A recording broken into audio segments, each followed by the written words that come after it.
Before we begin, take a moment to get comfortable. Let your arms go heavy, your breath slow. And as you listen, feel free to leave a comment sharing what time it is, where you are, and what city or village you're listening from. It's love to know. And if you'd like more quiet stories like this one, don't forget to subscribe so they gently appear when you need them most.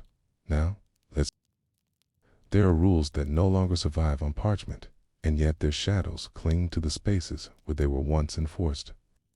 In the warm, dim interiors of medieval bathhouses, half sanctuary, half scandal women navigated not only steam and soap, but a quiet web of expectations, written not in ink, but in glances, posture, and silence. Among these rules, one stands out for its odd practicality: the linen veil rule, to enter the women's side of a public bathhouse.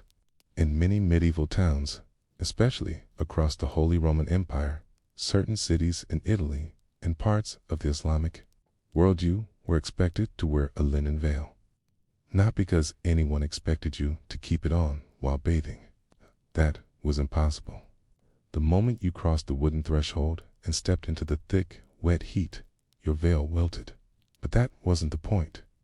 The point was what the veil represented. You arrive early in the day. Outside, merchants are setting up stalls, and roosters crow. But in here, the world is different. The windows are small and high, filtering the sun into wide, soft beams. You feel the first warmth on your cheeks and the sting of wood smoke in your nose. The linen veil on your head grows damp from the humidity. So does the cloth over every other woman's hair. The veil, as it turns out, isn't to preserve your modesty, it's to signal that you have modesty, that you knew to arrive properly. Head covered, as all respectable women did. Those without veils runaways. Travelers, servants who didn't dare steal a scrap of good linen stood out, and sometimes they weren't even let inside. In many towns of medieval Europe, bathhouses were public-private spaces. That meant they were owned by the municipality or a local lord, but operated by private families, often the same ones for generations. These families set their own rules, and one of the quietest but strictest involved what women wore on arrival. Not just veils, linen wraps, too. Long before you undressed, you were already being observed. The condition of your veil told people whether your home had a proper washing routine, whether you kept clean linens, whether you had a husband who could afford such things.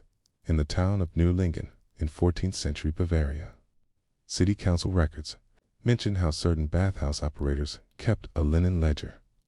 Women were recorded by name and checked for proper attire upon entry.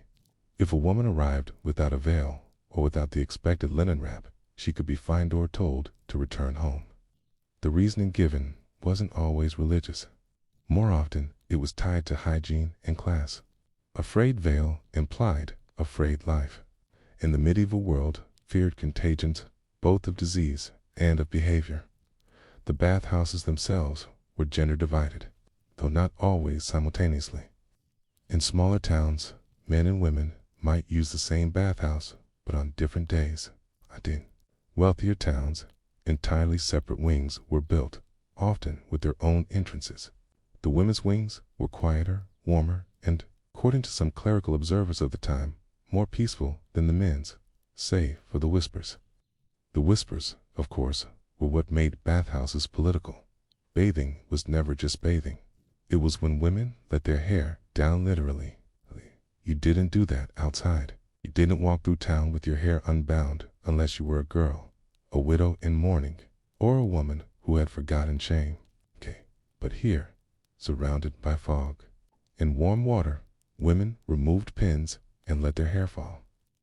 And that made bathhouses one of the few places where social masks slipped. For a few hours, women shared stories, complaints, rumors, confessions, and the linen veil. Damp, now balled in a corner or clinging to the edge of a footstool, had already done its job. It had marked you as one of the women who knew the code. The veil wasn't just social, it's also tied into beliefs about health and balance. Gynecologic medicine, the dominant system of health in the medieval West. The head was a source of heat and humors. Covering it, even briefly before entering a warm place, was thought to prevent excessive sweating, dizziness, or wandering thoughts. Some even believed that sudden exposure to steam without first covering the crown could lead to fainting or madness, especially in women who are already weakened by the moon. In Islamic cities, the use of veils in hammams followed a more theological line. Modesty rules required women to keep themselves covered until in the women-only spaces. But even there, many still wore head coverings loosely for the first few minutes. In 13th century Damascus, legal scholars debated whether veils should be worn in bathhouses at all, since the Prophet had warned against communal nudity. In practice, however, local customs won out. Women wore veils into the bathhouse, then removed them once inside the gendered sections. It was a balance between modesty and practical comfort, just as in Christian towns. But there was a strange duality to the rule. Everyone understood the veil was symbolic, yet no one dared break it. And even within the veil rule, there were sub-rules. If you wore a veil with embroidered edging, you might be quietly judged. That was considered vain. If you wore one too white, people might think you were trying too hard to seem pure. If it was too gray, too thin, or smelled of smoke, you might be considered poor. Or worse, UNWOMANLY, in a town near what is now modern-day Czechia. An ordinance stated that no woman should arrive at the bathhouse with a head covering drenched in spirits, oils, or odorous waters, as this would be offensive to others. This was likely a reaction to women using infused linen to gain status. Herbal scented veils, soaked in lavender or rosemary, were a kind of social signal. You couldn't always afford perfume, but you could steep your veil overnight in whatever you had growing in your courtyard. All of this built toward a quiet social economy where linen, steam, and silence regulated more than just hygiene. And yet, despite the delicacy of these rules, enforcement was strict. In Strasbourg in the 1320s, a woman named Elsa married to a baker. No children was denied entry to a bathhouse 3 times because her veil was deemed unsuitable for her age. She eventually brought her complaint to the city's magistrate, but the judgment came down. Bathhouses may refuse service based on the presentation of self. Elsa never bathed there again. Her neighbors gossiped for weeks. Some said she had offended the washerwomen. Others whispered about what she may have done to have her name struck from the entry roll. The veil rule wasn't just about fabric. Tia was about fitting in, which raises the question, what happened to the women who didn't fit? No, did they find other places to bathe? Creeks, kitchen barrels, private courtyards? Or did they simply begin to avoid the bathhouse altogether? You might imagine the women who didn't follow the veil rule simply stayed away. That would be easier to believe. Cleaner, perhaps. But medieval life was rarely clean. It was complicated, layered, soaked in necessity, and constantly adjusting. 2 invisible rules. For many women, avoiding the bathhouse wasn't an option. It wasn't about indulgence. It was about maintenance of the body, of the social fabric, a fragile standing in a small and unrelenting world. The bathhouse was where skin diseases were treated, where hair was detangled, and where lice were scrubbed from scalps that had no combs to spare. It was where midwives and older women checked each other for sores and rashes, where mothers brought their daughters for education and bodily rituals, and where women watched their own aging in the mirror of others. To be absent from that space too long was to risk becoming suspect, just unhygienic, but deviant. And so, some women came anyway, without veils, without names that the attendants would write in the guest books. Some arrived wrapped in whatever they could find: world-quill scarves from dead relatives, ragged shawls pulled tight to suggest modesty even when the fabric failed to cover much. They entered quietly, sat near the corners, and did not speak. Any margins of the bathhouse. Separate order took root women who bathed in silence. Records from 14th century alone tell of quiet guests in the bathhouses. Women who came in the late morning, just before the midday closure, and left before the wealthy matrons arrived. They were rarely spoken to, but always noticed.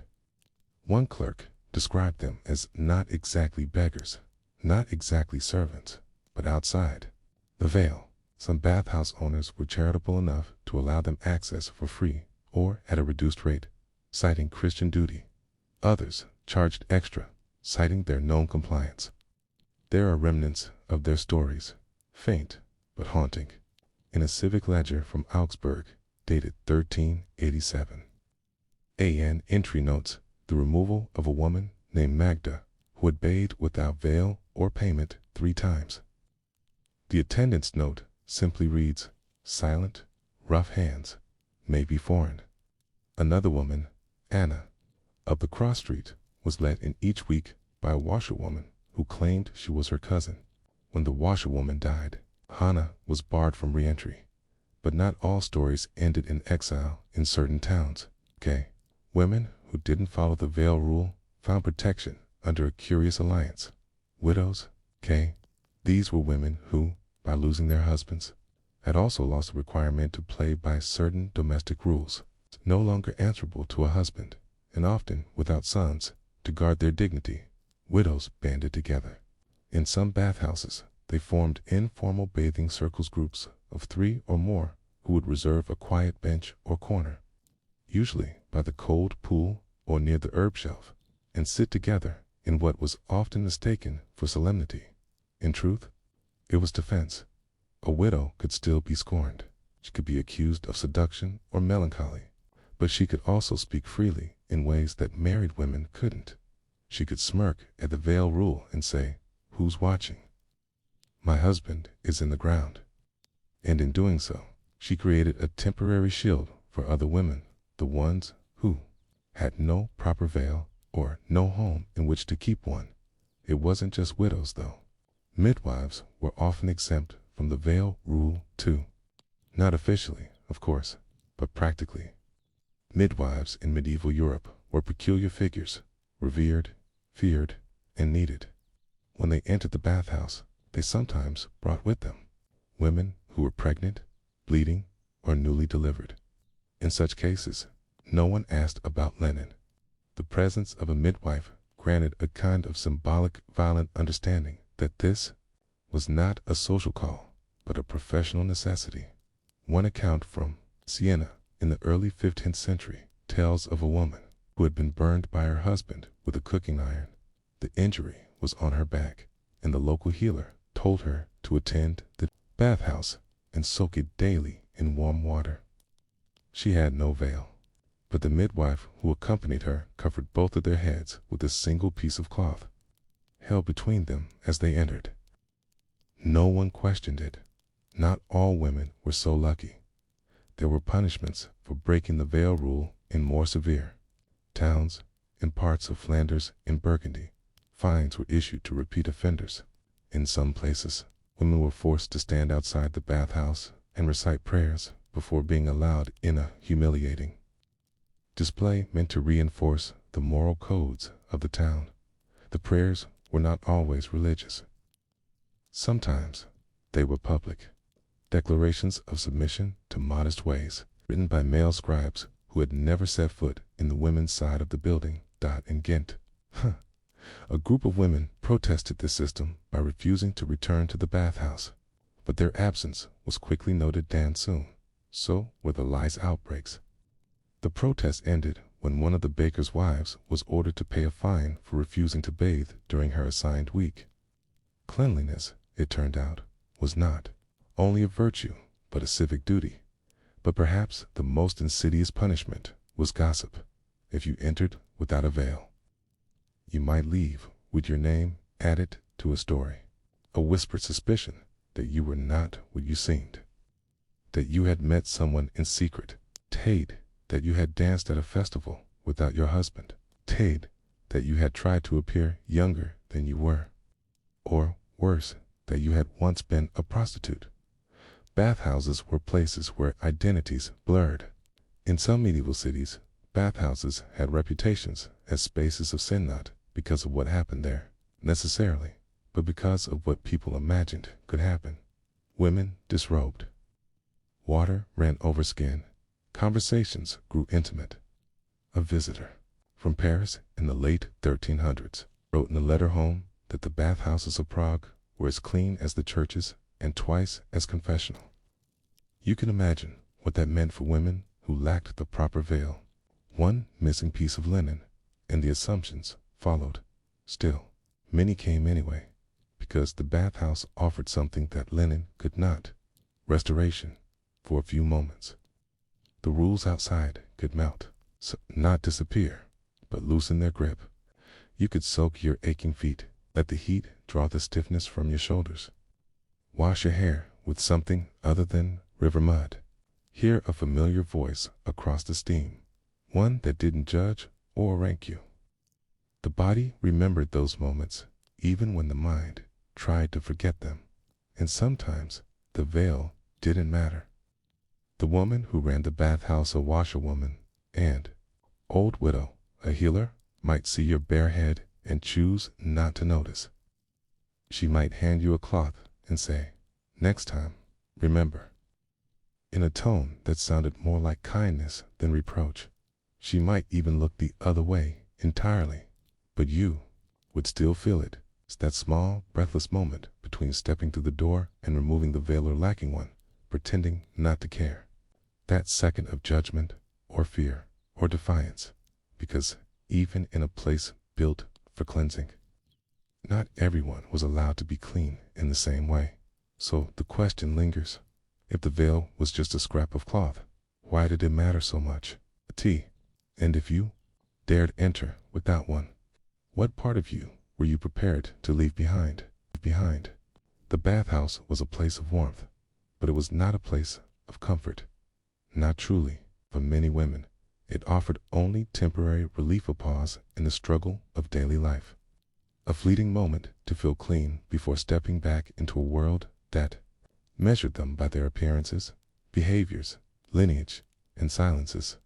The linen veil rule was never enforced by guards or carved into law codes, yet its power lingered like steam that clung to walls long after the fire had died down. But over time, even these invisible rules began to fray.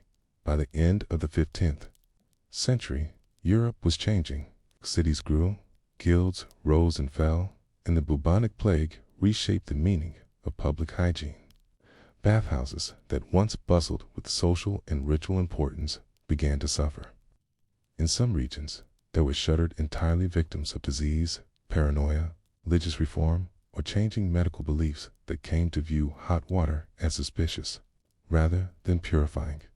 But before that decline, the veil rule itself began to shift now, because women protested or wrote manifestos, but because generations of usage gradually wore it thin. There's a record from Krakow, dated 1491, of a woman named Regina who inherited the management of her family's bathhouse after her mother died. Regina introduced several changes to keep the place running: cleaner stone benches, herbal soaking tubs, wider entry hours for women with children. But her most daring change was quiet. She stopped enforcing the veil requirement.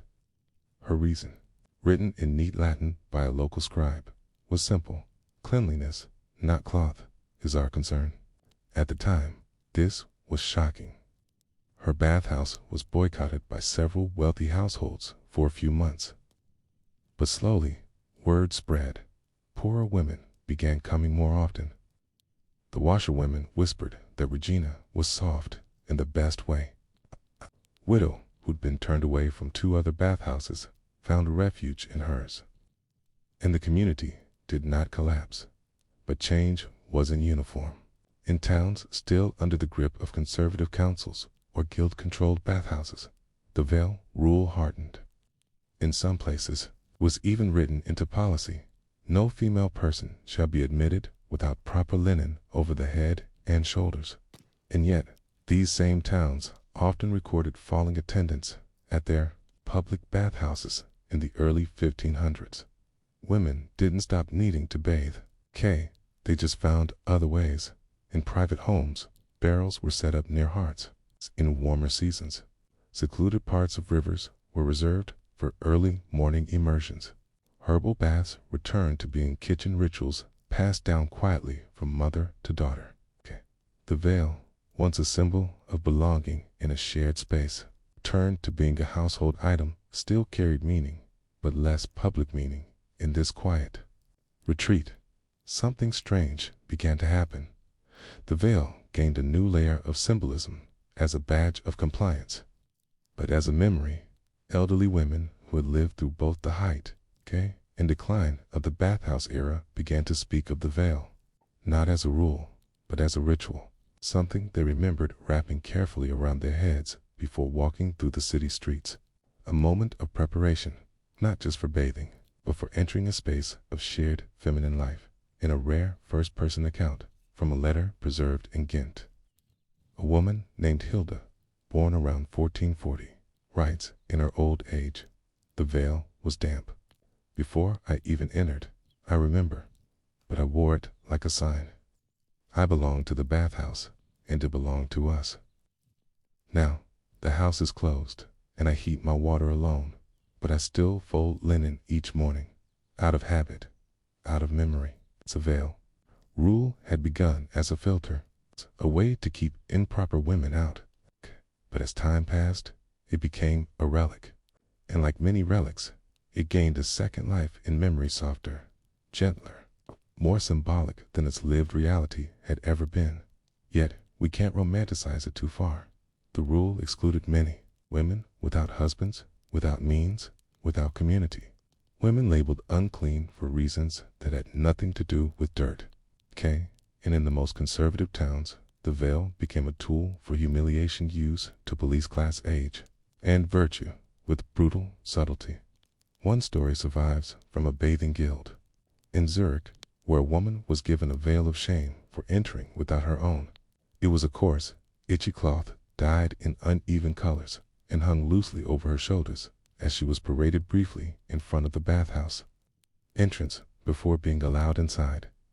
The record notes the incident without comment, but in the margins, a later hand scribbled in what became of her spirit afterward. We don't know, but we do know that in towns where the rule relaxed, bathhouses remained open longer. Women continued to gather, even as political and religious tensions grew around them. Then came the Reformation's Protestant in the north, Catholic reinvigoration in the south. With them, new worries about the morality of public bathing. In some Protestant regions, bathhouses were accused of fostering vanity and temptation. In Catholic areas, they were seen as distractions from confession and penance.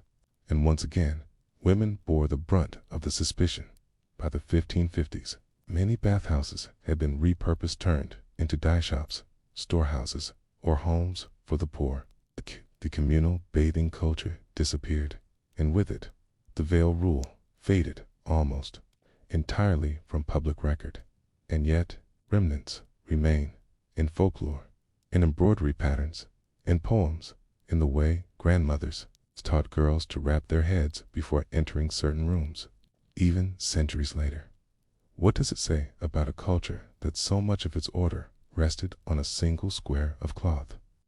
And what does it mean that its memory lingered longer than the rules that enforced it? There's a strange poetry to the idea that something as fragile as a linen veil could divide a community and, later, bind it together in memory. But perhaps that's the nature of forgotten rules. They disappear from law, but remain in posture, in gesture, in the way women remember each other in steam and silence. So the next time you wrap a towel around your head, or catch a glimpse of cloth floating near warm water, think of them, the silent ones, the veiled ones, the women who were allowed in and those who weren't, and ask, what other rules are we still following, long after we've forgotten who wrote them? In the quiet hours between the marketplace's closing and the chapel bells tolling vespers, there existed a time known by no official names, spoken of in murmurs, understood by glances, not printed on bathhouse ledgers, not posted on church doors, but as real as the steam curling into alleyways or the hush that fell over the cobblestone streets of a medieval town at dusk.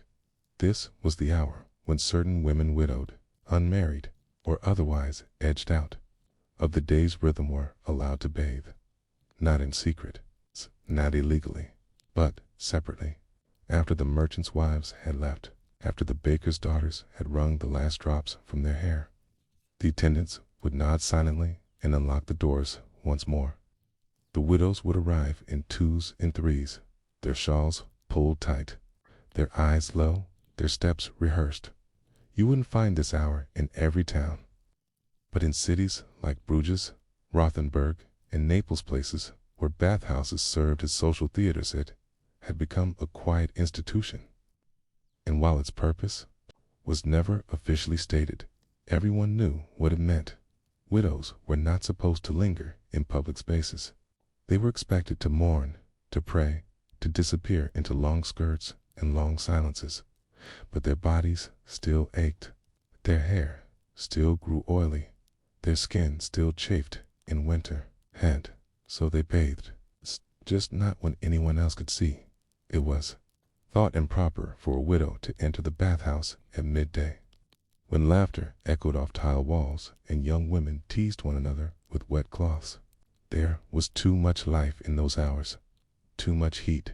A woman with no husband had no business enjoying such things, at least, adds what the rule suggested again, not in ink, but in the sideways looks and murmured judgments that shaped so much of medieval womanhood. Instead, widows were expected to arrive at dusk, after the sun dipped below the rooftops and the bathhouse had cooled. The steam was lighter then, the water no longer freshly drawn, the benches damp from earlier use. But there was space, there was quiet, and, for a short while, there was freedom from being watched. This was not only about morality, it was about hierarchy. In many medieval towns, widows existed in a kind of social limbo. They were no longer young enough to be courted, nor protected enough to belong to a household headed by a man. If wealthy, they could command some respect, even manage businesses. But if poor, they would suspect. A poor widow, it was said, was a creature of needs, without means, and that made her dangerous in the eyes of a society built on control. The widow's hour allowed such women to wash their bodies without accusation, to clean their clothes without raising eyebrows, to untangle their hair and let it dry by the heart without being asked what they hoped to gain by appearing attractive. One town record from Lubeck in 1392 mentions a dispute between a bathhouse owner and a parish warden. The parish objected to a group of widows who had been seen laughing too loudly during their bathing hour. The bathhouse owner replied that the women paid in full and disturbed no one, and that their hour is when no others claimed the space. The dispute fizzled, but the tension remained, because the truth is, the widow's hour was both a compromise and a concession. It granted women a time to care for themselves, but only when others were done with the space. Even the attendants changed during this hour. Young apprentices and sons of bathers were sent home. Older women, many widows, themselves took over. They moved slowly. They did not ask questions. They understood that grief was not always quiet, nor always recent. Some of the women who arrived at dusk had been widows for 20 years, others for 3 days, in fact. It was customary in some towns for a widow to attend the bathhouse within a week of her husband's burial. She would arrive covered in black, her eyes ringed with soot, her hands unsteady. She would bathe quickly, ritualistically, as though trying to cleanse the scent of death from her skin. And though no priest stood nearby, the bathhouse became a kind of chapel steam, rising like incense. It's a hush as sacred as any sermon. But not all widows wept. Some arrived with firm jaws and dry eyes. Some whispered to each other about old debts, about neighbors who had stopped bringing bread, about sons who had left town with everything but a goodbye. And others few, but notable, came to think during their hour, to let their minds wander across plans they'd never spoken aloud, because widowhood was not always an end. For some, it was the first taste of a strange kind of autonomy. No husband to account for, no in-laws to impress, no reason to wear bright dresses or feign laughter. Just a woman, her skin, and her time. And yet, society rarely allowed that time without cost. In London's Southwark district, where bathhouses dotted the outskirts of the brothels and alehouses, it became common for widows to be mistaken for working women if they were seen bathing alone. This slander followed them, even if untrue. A widow caught entering a bathhouse outside the appointed hour might find herself whispered about at market or denied credit at the wool stall. The assumption was always the same. Why else would she need warm water, if not to prepare for company? The widow's hour was a shield, but a fragile one. Some towns, to protect that hour, began assigning tokens. Clay discs, marked with a symbol or number, were handed to known widows by bathhouse attendants or charitable guilds. These tokens could be exchanged for entry during the evening hours. To lose one was to risk exclusion. To have one taken from you meant social punishment. In Rouen, France, a widow named Odette was stripped of her token after rumors spread that she'd taken a ladra, younger man. There was no proof, but she was barred from the bathhouse for 2 seasons. She later died of fever, and her body was said to have been unwashed in the final days. Stories like hers dotted the margins of civic records, not important enough to change policy, but too numerous to ignore. And yet, despite these challenges, the widow's hour persisted for generations. In some cities, it evolved. Bathhouses began reserving twilight hours not just for widows, but for all unmarried or unescorted women. This included older maids, poor relations, and even nuns on sanctioned leave from their convents. The hour became broader, more inclusive, but it remained shaded by that same quiet melancholy, the understanding that some women bathed when others were done, not because they were less clean, but because they were less visible. What's remarkable, though, is what happened within the widow's hour. Friendships, laughter, healing. Women shared remedies for aching joints. They traded herbs and stories, teased. They braided each other's hair and commented on how the air had changed with the seasons. Sometimes they sat in silence, simply being. No expectations, no performances, just bodies in warm water, sharing a time that the world had overlooked. In one account from Siena, a midwife writes in a journal that during the widow's hour, the air carries less pride and more peace. She notes that a woman named Katerina, aged nearly 70, sang softly as she scrubbed her arms. Not for anyone else, just for herself. It was a hymn she learned as a girl, the midwife adds. Her mother sang it to her during their own bathing hour, long ago. And perhaps that's what mattered most. Not the hour's rules or limitations, but the way it gave women, especially women, edged out of society, a space to exist. However, briefly, without judgment, because even in a world that demanded women vanish with their grief, the steam remembered them, and it raises a question we cannot shake. If history could grant such women only an hour, what did they make of it? And what did the rest of the world lose by not watching more closely? When we speak of widowhood in the medieval world, it's easy to conjure images of cloaked figures in the back pews of churches, heads bowed, fingers tracing prayer beads, cloaked in ritual and silence. But this is only one fragment of a much larger and more complicated life. For many women, widowhood was not a descent into shadows, but a sideways step into a different set of expectations, stricter in some ways, freer in others. The bathhouse, particularly during the widow's hour, reflected all of it. You see, bathing itself was not just a matter of cleanliness. Hued in the medieval imagination, it touched on ideas of morality, modesty, and even theology. The body was considered sacred, and dangerous sacred because it was God's creation. It's dangerous because it was constantly threatening to betray its owner through desire, decay, or illness. In the widow's body, that was seen as doubly treacherous. She had once belonged to a man. Her body had once been governed by marriage contracts, ecclesiastical law, and household honor. But now she existed outside those bonds, and in a society that valued women largely through their relationship to men. This independence could be unsettling. Who watched her now?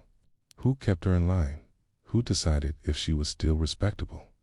Enter the widow's hour. It was a kind of social quarantina, time that acknowledged the widow's need for hygiene and ritual, but cordoned it off from the rest of polite society. It granted access, but on conditions. It allowed her to participate in public life, barely without letting her be seen into public light. In this sense, the bathhouse became a political space.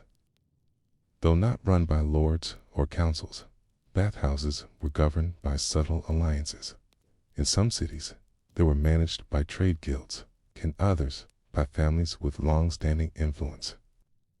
These operators didn't just supply water and heat. They controlled the rhythms of who entered when and under what circumstances.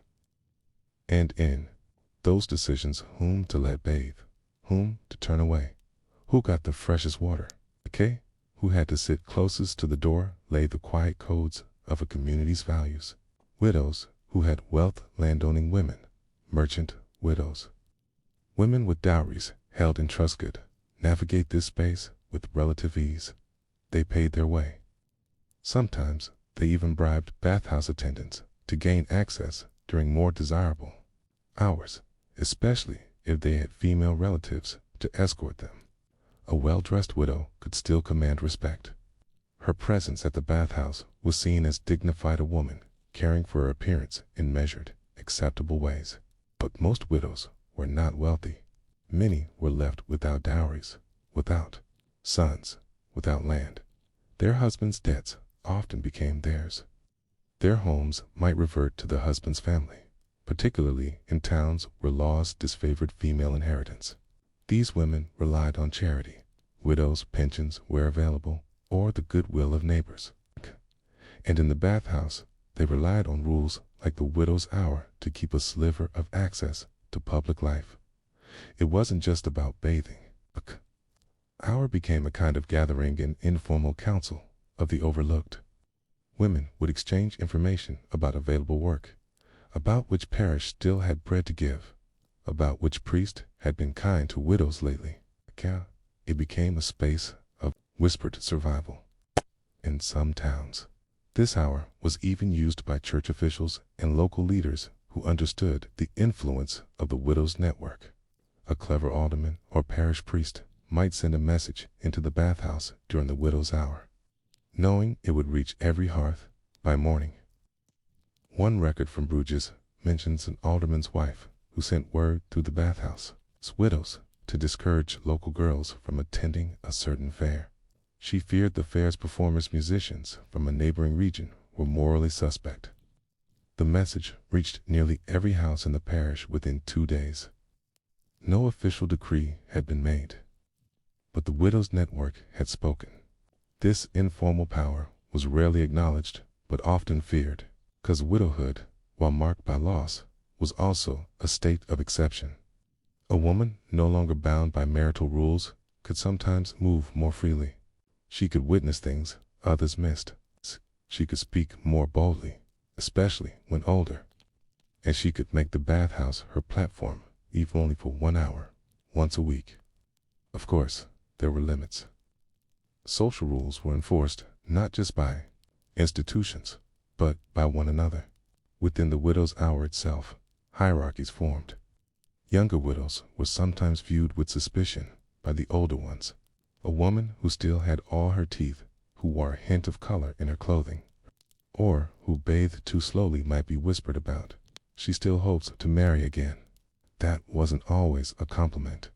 Remarriage was an option, yes, but a complex one. The church allowed it. Some encouraged it, especially for younger women, but others saw it as a kind of betrayal. To remarry too quickly was to invite suspicion. To remarry poorly was to risk disgrace. And in bathhouses, those fragile mirrors of public sentiments, such decisions could define a woman's standing. There's an account from Lubeck of a widow named Marta who remarried within 6 months of her husband's death. She'd met a younger man, barely 30, a clerk of modest reputation, and they wed without much fanfare. Afterward, she returned to the bathhouse as a married woman, but she arrived during the widow's hour out of habit. The attendants let her in, but the women inside turned away. Some left immediately, others muttered beneath their breath. Marta never returned, because the hour wasn't just about grief. It was about identity. To enter the bathhouse during the widow's hour meant you belonged to a very specific category of woman. One who had endured loss, who moved carefully, who lived in the shadows, but still showed up. Even as society evolved, the widow's hour persisted in quiet forms. In parts of Andalusia under Islamic rule, widows were often permitted to use hammams during separate hours, though not specifically at dusk. In these cases, religious authorities sometimes allowed exceptions for older women, especially those deemed past the age of temptation. A fatwa from Chichen century Cordoba even states, "Let those whose husbands have passed, and whose beauty has faded, cleanse themselves with dignity, as their hour is not that of the restless." In Venice, widows' hours at bathhouses were noted in ledgers well into the 1500s. Some even included records of candles burned during these sessions, suggesting they were held after dark, possibly to further guard privacy. It's unclear whether these candles were provided as a courtesy or as a means of control to keep the hour brief and bounded by light. And in towns where bathhouses were falling into disrepair, some widows took matters into their own hands. There are reports of widow-run washing clubs formed not in public bathhouses, but in private courtyards and under bridges. They would gather with buckets, warmed stones, and shared herbs. These informal gatherings preserved many of the customs of the widow's hour: modesty, quiet support, shared labor, but moved them into new spaces. Even in absence, the hour lingered. We often forget that history is shaped not just by declarations and disasters, but by small rituals repeated quietly across generations. The widow's hour, ask ChatGPT. We often forget that history is shaped not just by declarations and disasters, but by small rituals repeated quietly across generations. The widow's hour was never written into law, never formalized by decree, and never marked with stone or brass. And yet, for hundreds of years, it was observed like clockwork in dozens of towns and cities. It belonged not to the governors, nor to the priests, nor even to the bathhouse keepers, but to the women who used it. And then, slowly, it began to disappear. Not all at once, not in fire or protest, but in pauses, in missed appointments, doors that didn't reopen when the last matron left, in city ledgers that no longer mentioned names next to evening session. The widow's hour faded the way a shadow recedes, not erased, but absorbed. This erasure came, in part, with the changing tides of the early modern period. As the 16th and 17th centuries brought reforms to religious practice, the use of communal bathing began to shift in meaning. Where once it had been associated with hygiene, health, and modest fellowship, it increasingly became associated with sin, temptation, and the body's corruption. Protestant reformers in particular grew suspicious of bathhouses. In sermons from Geneva and Strasbourg, preachers warned against the indulgence of fleshly comforts and cited public bathing as an example of moral laziness or even spiritual rot. Lutheran and Calvinist leaders alike encouraged withdrawal from public shows of bodily exposure. matter how modest the intent. This ideological shift didn't just affect the general population. It also cast a darkened veil over the widow's hour. Where once this late evening session had been seen as a small mercy and allowance for women, navigating difficult lives now came under scrutiny. Some wondered aloud, should widows need a separate time to bathe? What happened in those steam-filled rooms when the lamps were low and the watchmen asleep? City councils, increasingly influenced by Reformation values, took notice. In Nuremberg, a council vote in 1572 resulted in the closure of 2 smaller bathhouses used predominantly by older women. Their clientele was deemed unnecessary, and the bathhouses were repurposed into cloth dyeing workshops. When one widow protested the closure, the record shows she was warned not to interfere with commerce and order. In Catholic regions, the story was only slightly different. The Counter-Reformation sought to renew religious devotion and social discipline, and in doing so, it encouraged a different kind of surveillance. Charity toward widows was still expected, but it was to be administered by the church itself, in the form of alms, not access. Public gathering spaces were discouraged, particularly those not explicitly tied to prayer or service. This meant that widows who once bathed with one another under the soft veil of dusk now found themselves directed elsewhere, to almonries, to hospitals, or simply back to their homes. In Seville, a new policy was introduced around 1589, whereby all widows receiving parish support were prohibited from entering public baths unless escorted by a church official. No escort, no entry. This wasn't just about bathing, it was about visibility, control. Still, the hour didn't vanish overnight. In some towns, it clung to the edges of society for decades longer. In the city of Ghent, a bathhouse record from 1615 lists for women Elspeth, Marianne, Theda, and Rosa's regular evening bathers. The handwriting grows fainter in the years that follow. By 1622, only Elspeth's name appears. By 1624, there is a single note: no more widows attend. Door no longer opened. In places where the widow's hour faded, something curious happened. The women who had once relied on it didn't stop bathing altogether, but their patterns changed. They began returning to older waste barrels in kitchens, cloth baths in corners, private rituals passed on in whispers in countryside cottages. Widows warmed water on hearthstones, mixing in dried herbs collected from hedgerows, marjoram for aches, rosemary for circulation, lavender for sleep.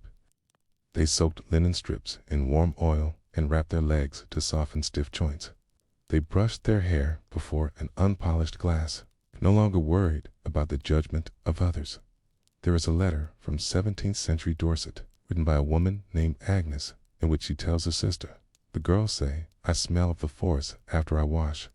They laugh, but it is kind laughter. I miss the baths, but I have not been unclean. I bathed in the way of mother, with pine and boiled milk." Another widow, writing from Lyon in 1633, speaks of the silence she keeps during her baths. "I do, not saying, as the neighbors might think it vanity, but in my mind I hummed the old tune, the one we used to sing in the steam house. Do you remember it?" Even as the physical space of the widow's hour vanished, its emotional and social structure remained transferred into domestic acts of self-preservation. For some, the absence of communal space was liberating. They no longer had to adhere to unspoken hierarchies or fear the watchful eye of other widows. But for many, the loss was deeply felt, because the hour had never been just about water. It had been about recognition, about knowing you were not alone in your sorrow, your aging, your daily struggle to remain present in a world that moved quickly past those without husbands, sons, or dowries. In the warmth of the bathhouse, women had once shared stories, warnings, laughter, and even silence. It had been, for all its limitations, a place of quiet agency, and its fading marked a larger shift as the early modern world turned toward individualism, privacy, and regulated public behavior. The shared rhythms of women's lives grew fainter. Bathhouses were no longer civic spaces, but curiosities. The practice of communal female care, ritualized through centuries of grief and resilience, became a footnote in the larger story of urban development. But even in that footnote, something endures. In folklore, in ghost stories, cues, in the superstitions of old women who warn against bathing after dark or tell their daughters to always leave an empty stool near the basin for the widow who still visits. In a small German town, there's a local saying, whispered on cold nights, "Don't speak ill of the water at dusk." It remembers who weeps into it. Maybe the hour isn't gone. Maybe it lives on in the way. A mother braids her daughter's hair before bed, in the scent of old linen passed down through generations. In the hush that falls over an empty room where someone used to laugh, maybe the steam still rises. Maybe the widow still waits. And maybe the real question isn't whether the hour is finished, but whether we ever fully understood it to begin with, before a woman ever stepped into the water, before the linen wrap was loosened or the wooden door pulled shut behind her. The first thing to be noticed in a medieval bathhouse was not the veil, nor the shoes, nor the posture with which she walked it. Was her hair. In cities and villages where bathhouses offered public spaces for women to gather and wash, hair was never simply a matter of hygiene or style. It was a language, a social script, a quiet system of signals that marked a woman's age, her status, her grief, her availability, and in many cases, her danger.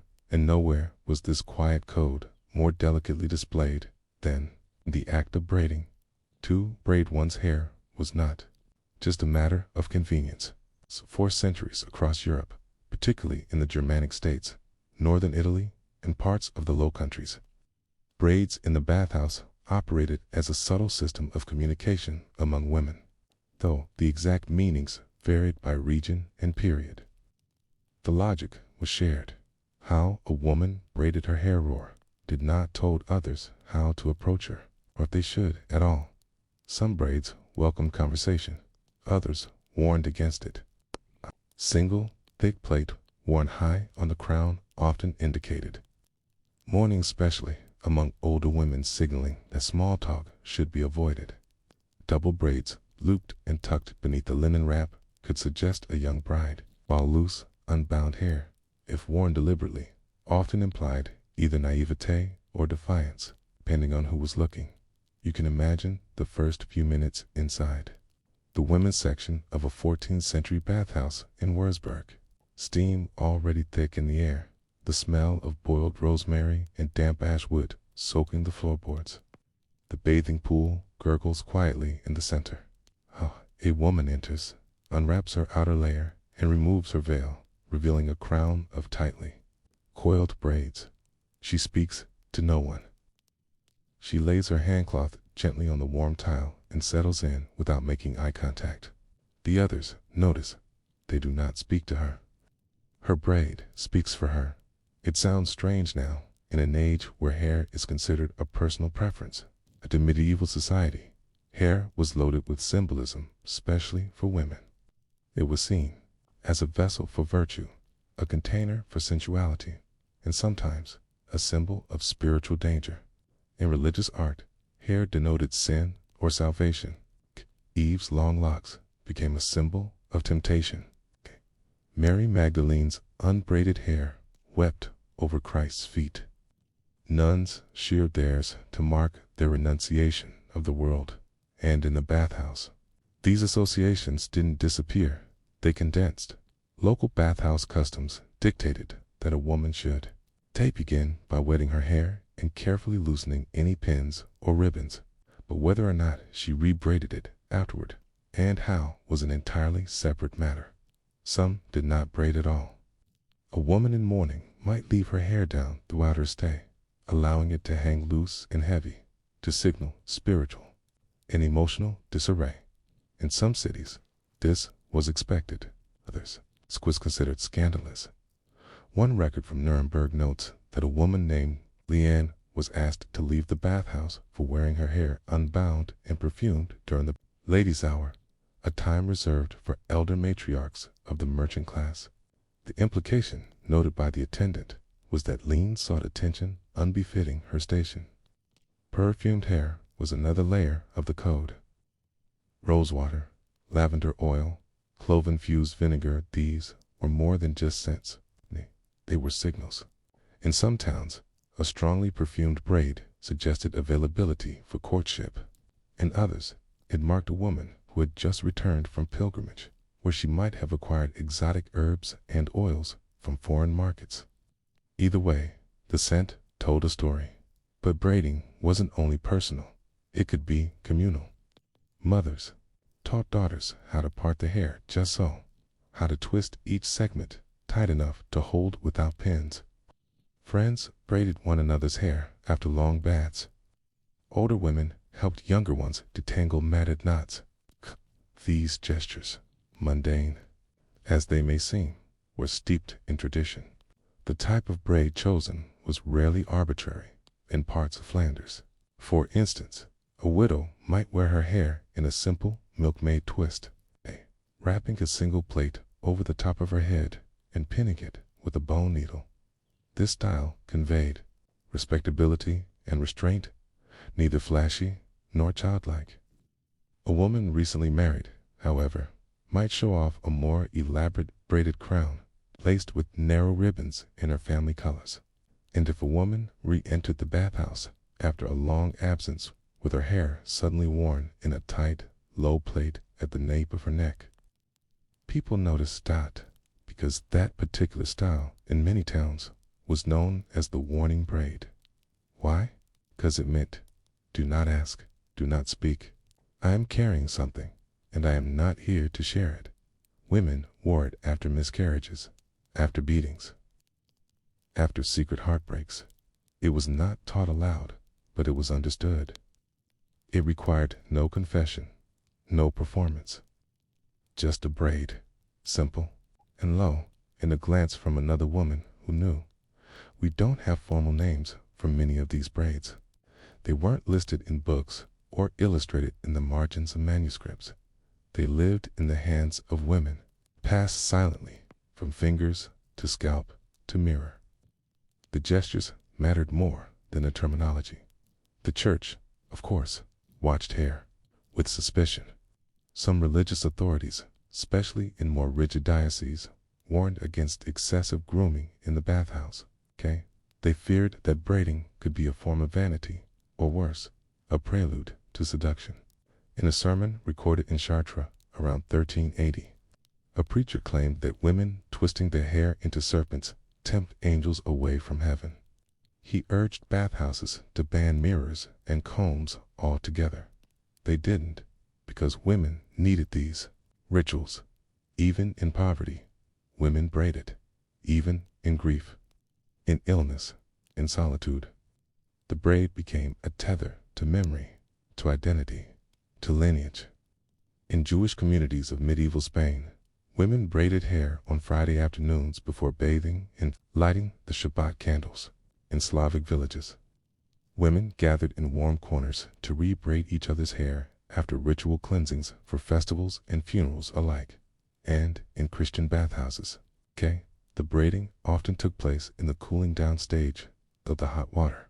After the scrubbing, when the steam had thinned and the voices had grown softer, it was in those final minutes when the body was clean but not yet dressed that women sat with one another and reassembled themselves. Literally, there's a traveler's account from 15th century Bruges, written by a Flemish merchant's wife, that describes the final braid. A woman cannot return home with her hair hanging loose, unless she desires to be seen as wild or broken. We braid each other gently, as if weaving back what the water undid.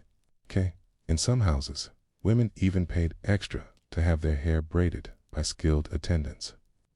These attendants memorized styles associated with specific families or social ranks. For wealthier patrons, the braiding could be quite elaborate. For poorer women, a tight plait and pinned ends would do. The service wasn't about glamour, it was about readiness. It's about stepping back into the world, looking as though one belonged in it. But what if one didn't? What if a woman came to the bathhouse, not to be seen, but to disappear? There are quiet hints in the records glimpses of women who refused to rebraid, who left their hair wet and unbound, tucked hastily under hoods or scarves, who sat apart, who ignored the combs, who dried their hands but not their hair. One attendant in Lubeck noted a woman who left her braid floating in the basin, as though shedding a part of herself. No one knew why, and in that gesture, braid undone, floating like kelp in the cooling water, we see something that transcends class, region, or doctrine. A woman using hair, not to beautify, not to signal, but to release. We rarely think of hair as communication today, but in the bathhouses of medieval Europe, it was everything. Secret code spoken through gesture, through placement, through silence. So, now, centuries later, when we comb our hair, twist it back, or even let it fall free, we echo something ancient, something born in warm rooms with stone floors, flickering lanterns, and the sound of women breathing slowly after long days. And we're left with a question, one that has no clear answer. If hair once said so much, when did we stop listening? Stop listening. Hair is not a thing we usually associate with survival. It's too delicate, too changeable. It breaks off in brushes, drifts like cobwebs across floorboards, is hidden under scarves and hats and hoods. And yet, in the bathhouses of medieval Europe, hair held a strange kind of permanence. Long after clothing was stripped and voices fell into hush, it was the braid that remained. It was the part of a woman that she shaped with her own hands. To outsiders, braids were only fashion, but inside the bathhouse, especially among women's braids, were something else entirely. Markers of memory. There is a small bundle in the Museum of Basel, housed in a glass case with very little signage. It is nothing more than a preserved braid of hair bound in linen thread and browned with age. The accession record states that it likely dates to the late 14th century, and was recovered from the wall of a women's bathhouse during a renovation. There are no names attached to it, no story, but the hair had been woven tightly and knotted twice. Some believe it was left intentionally, perhaps as a token of grief, memorial, hidden in plain sight. That practice leaving a braid behind was rare, but not unheard of. In certain towns, especially during outbreaks of plague or during long seasons of mourning, some women would cut off a piece of their hair and place it in a communal basin before departing the bathhouse. It was done quietly, often without witnesses. No ceremony. It's just a brief moment in steam, a snip of shears, and the slow sinking of a braid into warm water. Why? Historians disagree. Some see it as a symbolic gesture, offering a part of the self in exchange for health or protection. Others think it may have been a way of expressing finality, a decision to never return, or a quiet farewell to a friend who would not come back. In a world without gravestones for many women, without names recorded in civic memory, perhaps a braid was the most that could be left behind. But braids didn't only speak of grief, they also held grace. There are dozens of records describing how, during holy days or festivals, women braided one another's hair in communal patterns. Not just one braid down the back, but two wrapped and looped like garlands. In larger bathhouses, women with skills in braiding became known informally as flectors, not formally licensed like tradesmen, but trusted. A woman who could braid, might gain status in her neighborhood, or even barter braiding services for food or small favors. One such woman, Marguerite of Leech, appears in court records, not because of a crime, but because of a petition. She had braided the hair of the alderman's daughter before a feast day, and the braid, style interwoven loops, secured with pins made from carved horn, was deemed too intricate for a woman of her class. The alderman's rivals claimed Marguerite had intentionally made the daughter look like a noblewoman. Marguerite defended herself by stating that all hair, when clean and softened, may be made fine. She was fined 3 pfennigs and instructed to refrain from using pins unless instructed by the patron. There are traces of similar disputes throughout France and the Low Countries, usually revolving around the boundary between acceptable grooming and vanity. For poorer women, a braid to tidy could provoke envy or suspicion. For wealthier women, a braid to loose could be interpreted as laziness or even disrespect. And in religious towns, the wrong braid on the wrong day could spark reprimand from priests or local elders. But even with all these pressures, women continued to braid. They braided through pregnancies, through funerals, through feast days and famines. They braided as daughters, as wives, as widows. And the bathhouse was often the only place they could do so with others, where hands met hair, where speech became unnecessary, and where the act of braiding became a kind of prayer. It wasn't just the style that mattered, it was the act itself. A woman braiding another woman's hair was often showing trust. The neck exposed, the scalp vulnerable, the hands near the ears, the eyes. In some places, this was reserved for family. In others, it became a ritual of solidarity. During difficult times, poor harvests, civic unrest, or after executions, women sometimes braided each other's hair, not to look better, but to feel less alone. There's a letter from a Carmelite nun in Avignon who, before joining the cloister, recalls braiding her neighbor's hair after the woman's child died of illness. She writes, "She did not speak. I did not ask. I simply combed the tangles from her crown and wound her grief into the braid." It's hard to read that and not see the deeper meaning. Hair, in all its fragility, was the one part of a woman's body she could consistently shape, one of the few areas not regulated by the state, the church, or the household. And in the bathhouse, it became a living archive. Even the tools used to braid were meaningful. Some women used bone combs passed down from their mothers. Others relied on simple ivory or horn pins. In wealthier homes, silver or pewter combs were gifted at marriage or birth. A well-used comb was a sign of care. A clean braid was a sign of discipline. And for the elderly, whose hands might shake and eyes might dim, a tidy braid done by another was a sign of community, reminder that someone still saw them. But, as with all unspoken systems, the braid code wasn't foolproof. There were misreadings, judgments, misuse. In the bathhouse of Maastricht, a woman named Beata was accused of wearing her hair in a bridal braid style traditionally reserved for women.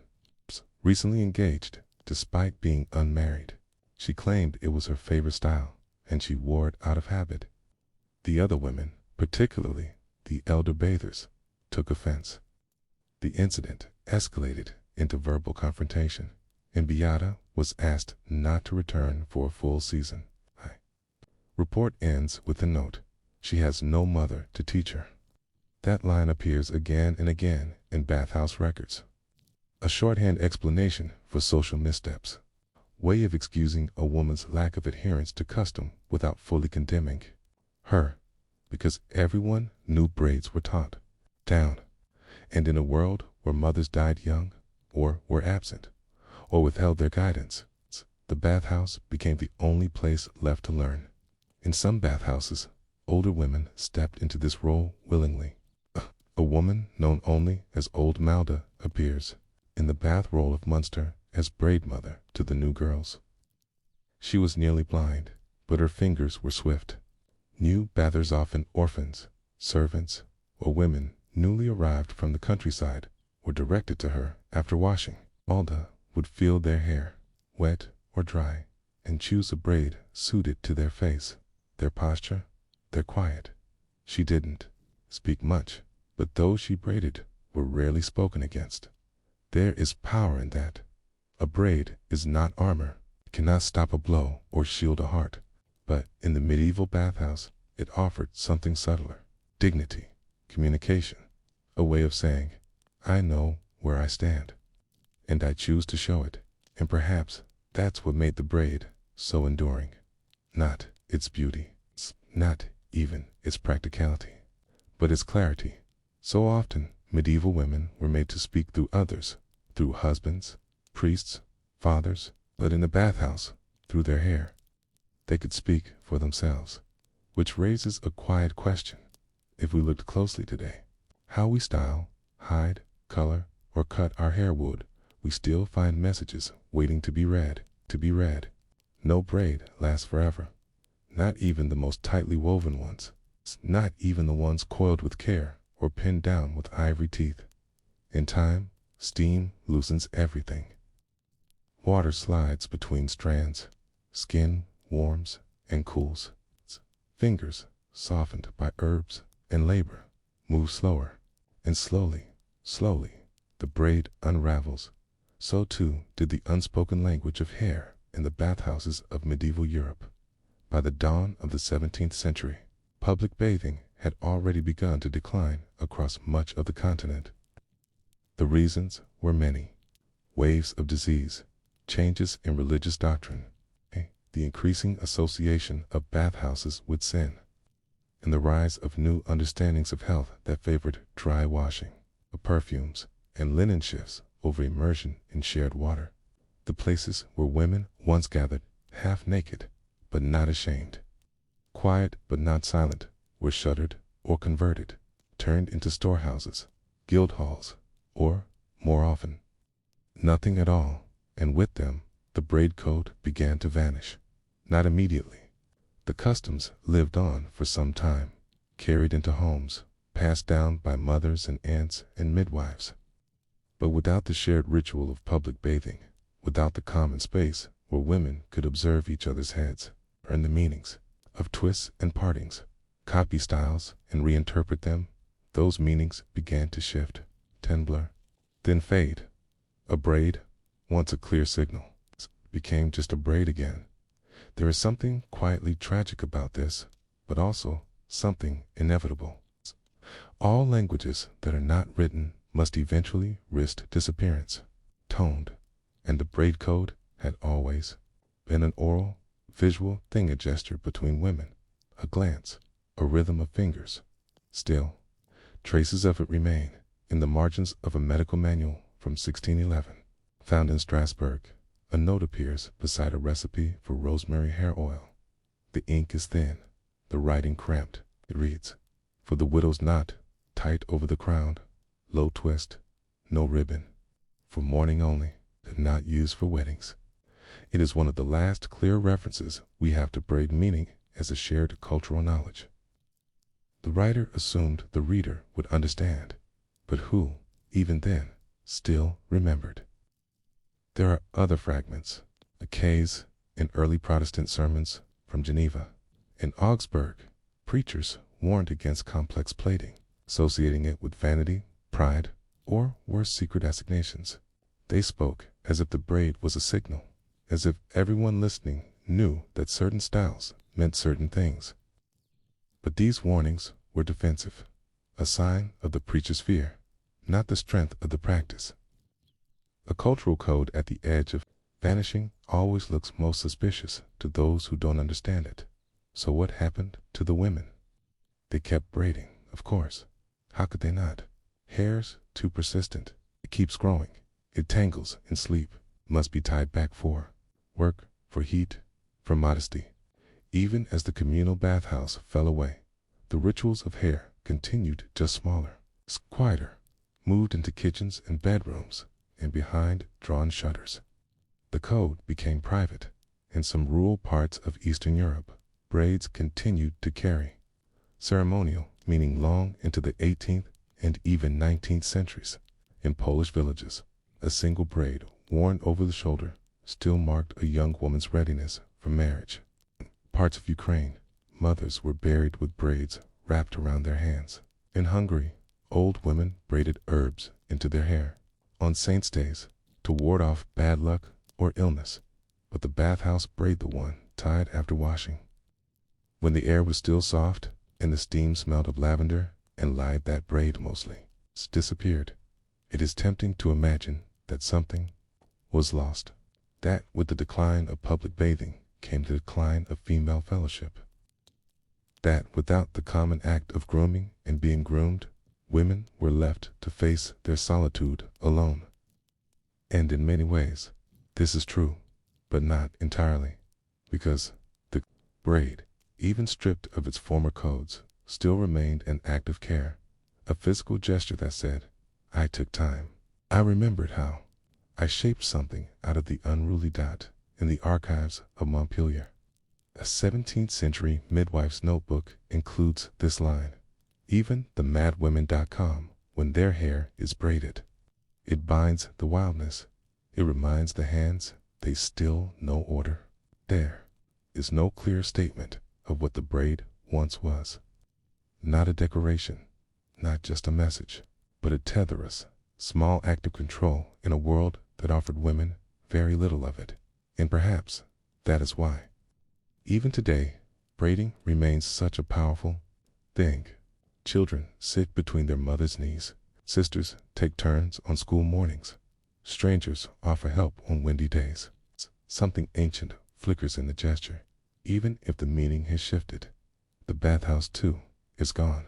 Its stones, if they remain at all, sit beneath modern streets.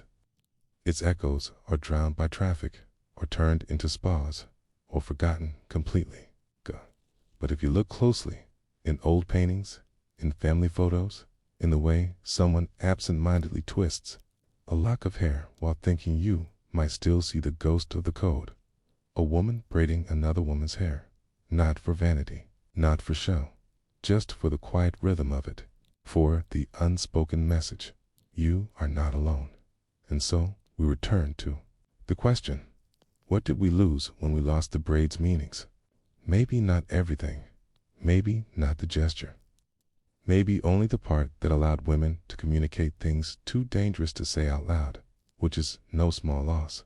But maybe, somewhere, a woman still twists her hair low at the nape of her neck knot, because she is mourning, not because she expects anyone to understand, but because she needs to carry something quietly. 'Cause in that tight knot, in that final tuck, there's a whisper of another time, and maybe the water somewhere beneath.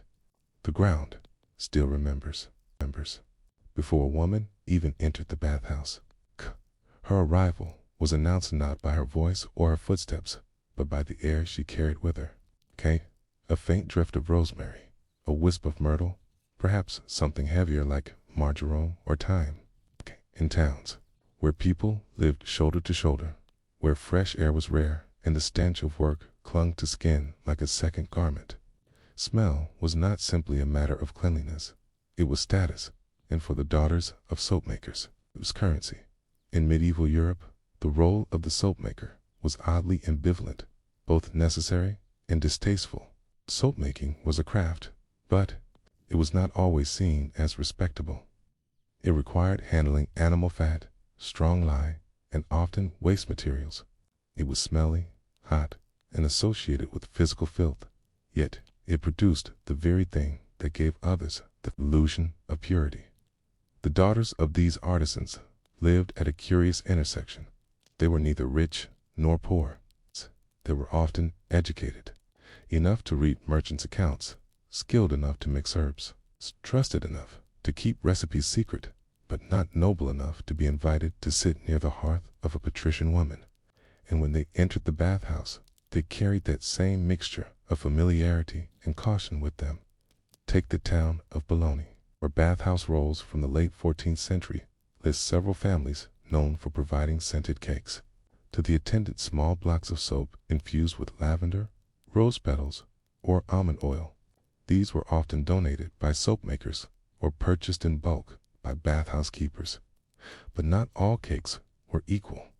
A cake from the Valdesi family, for example, was said to last longer, lather better, and leave the skin quiet as linen. The daughters of these families were sometimes permitted special privileges. Not entry without payment. Few bathhouses were so generous, but extra time in the herb room or access to reserved drying cloths. These quiet courtesies mattered, and they bred their own subtle hierarchy. The soap maker's daughter wasn't noble, but she wasn't no one either. She knew how to test oil for clarity. She could identify goat tallow by smell alone. She had opinions on the best herbs for winter scrubbing versus summer soaking. And above all, she knew the unspoken truth that scent shaped perception.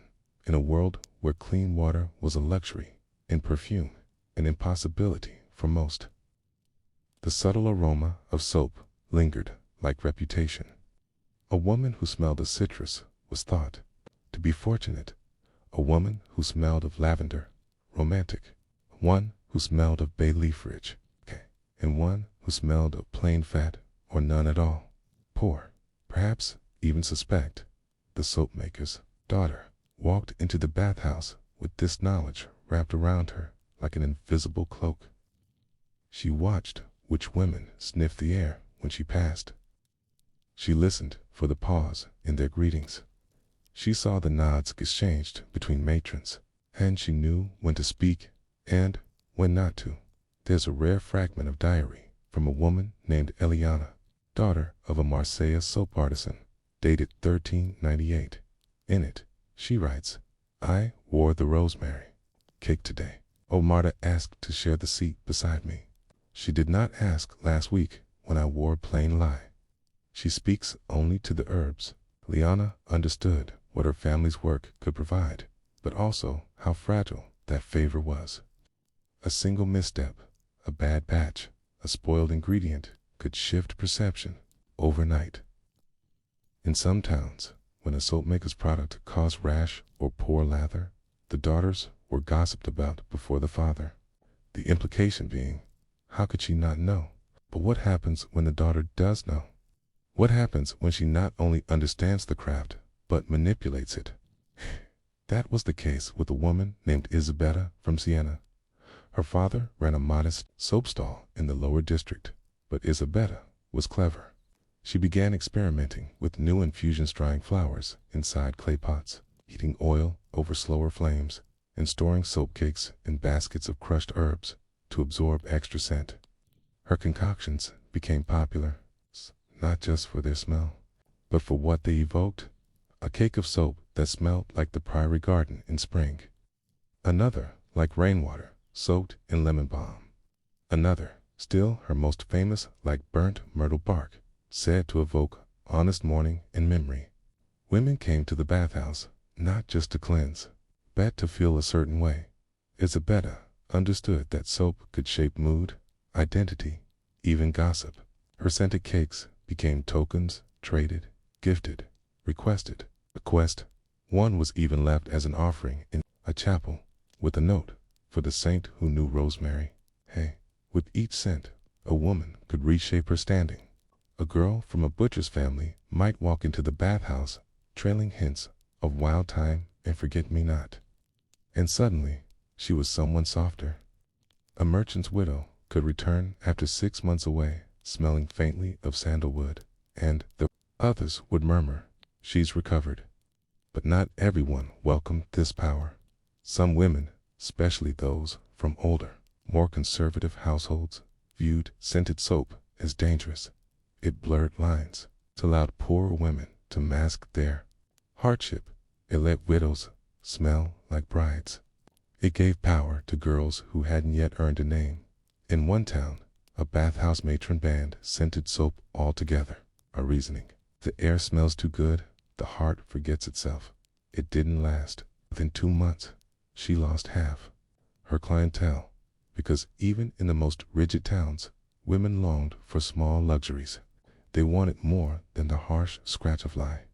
They wanted the gentleness of almond milk, the hush of rose, the deep sleep that came after a bath scented like evening herbs.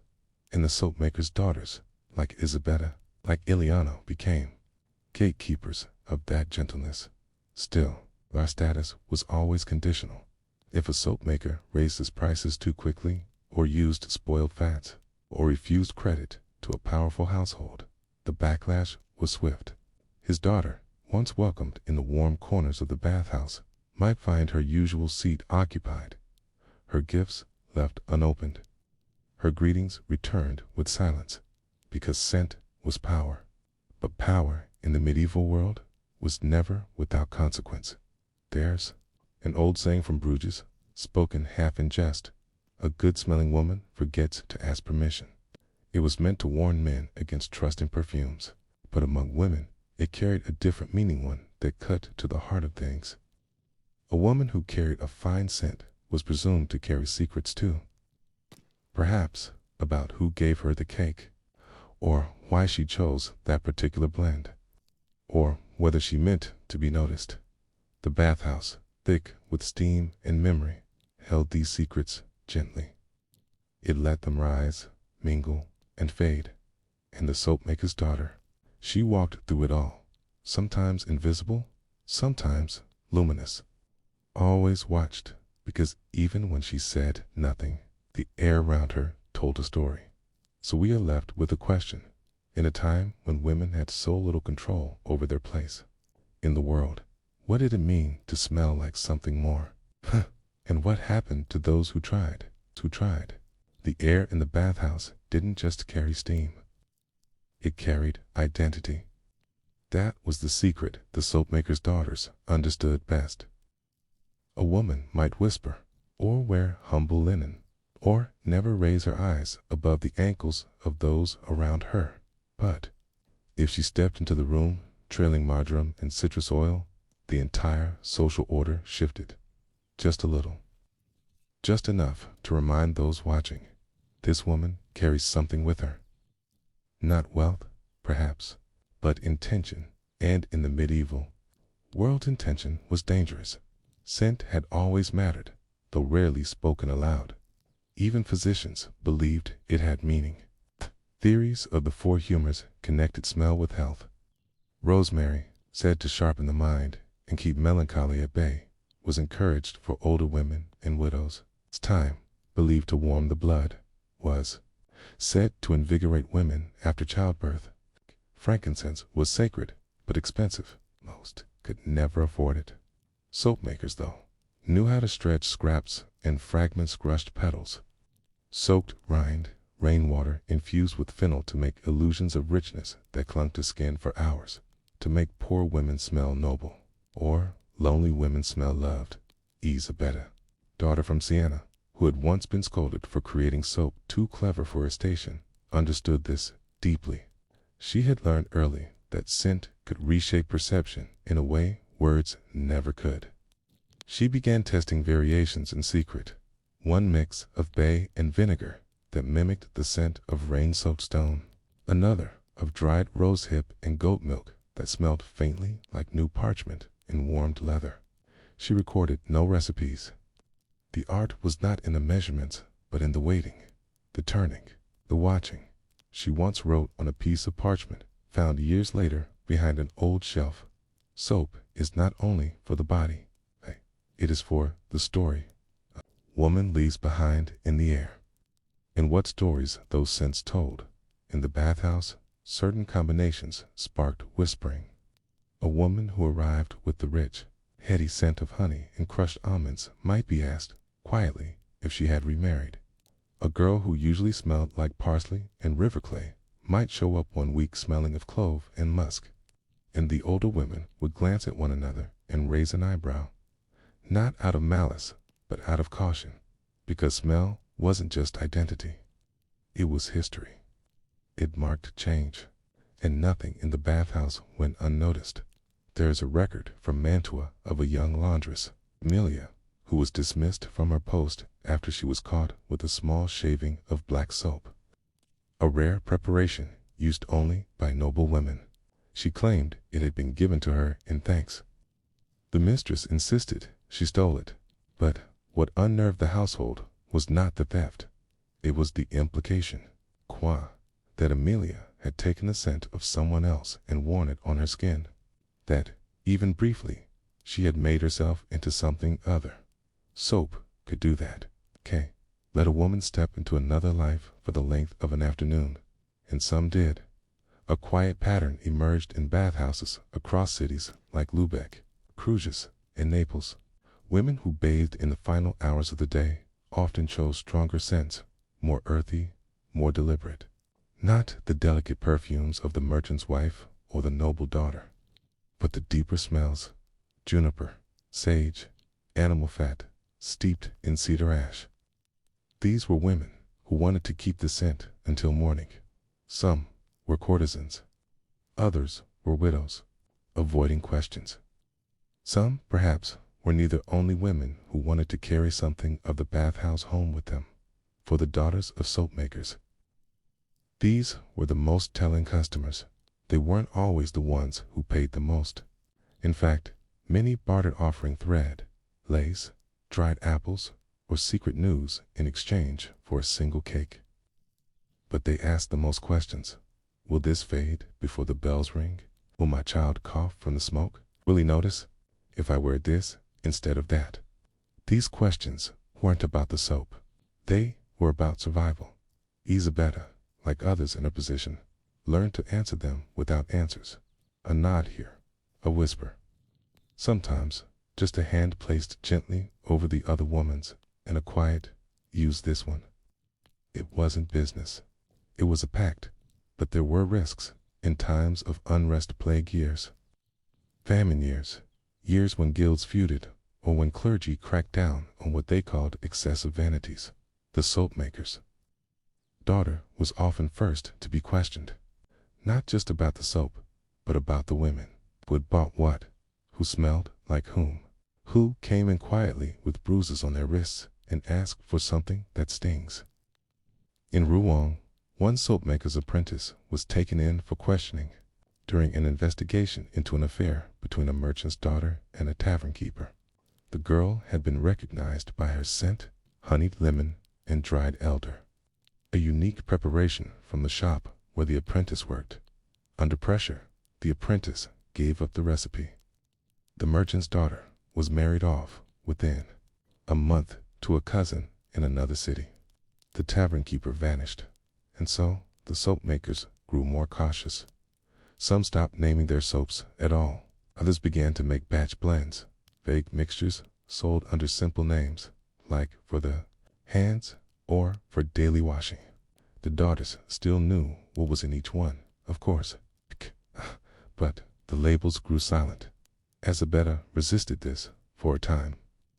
She continued to craft what she called quiet scents. Those meant not to announce, but to soften. One blend basil, goat milk, salt, and ground flax became known informally among widows as the forgetting. It was said to calm the nerves and ease dreams, not because it had any magical property, but because the scent reminded them of clean stone in early mornings, of being alone and not ashamed. Eventually, however, even she relented. The pressure from clerics and guild officers grew too strong. She began selling only 2 labeled soaps, household and guest. But still, women came. Still, the daughters whispered. Still, the meanings clung to the skin, because the language of scent was never truly erased. It just retreated, out of the bathhouse, into the home. Onto cloth, onto bed linens, onto the necks of infants, and the hems of morning gowns.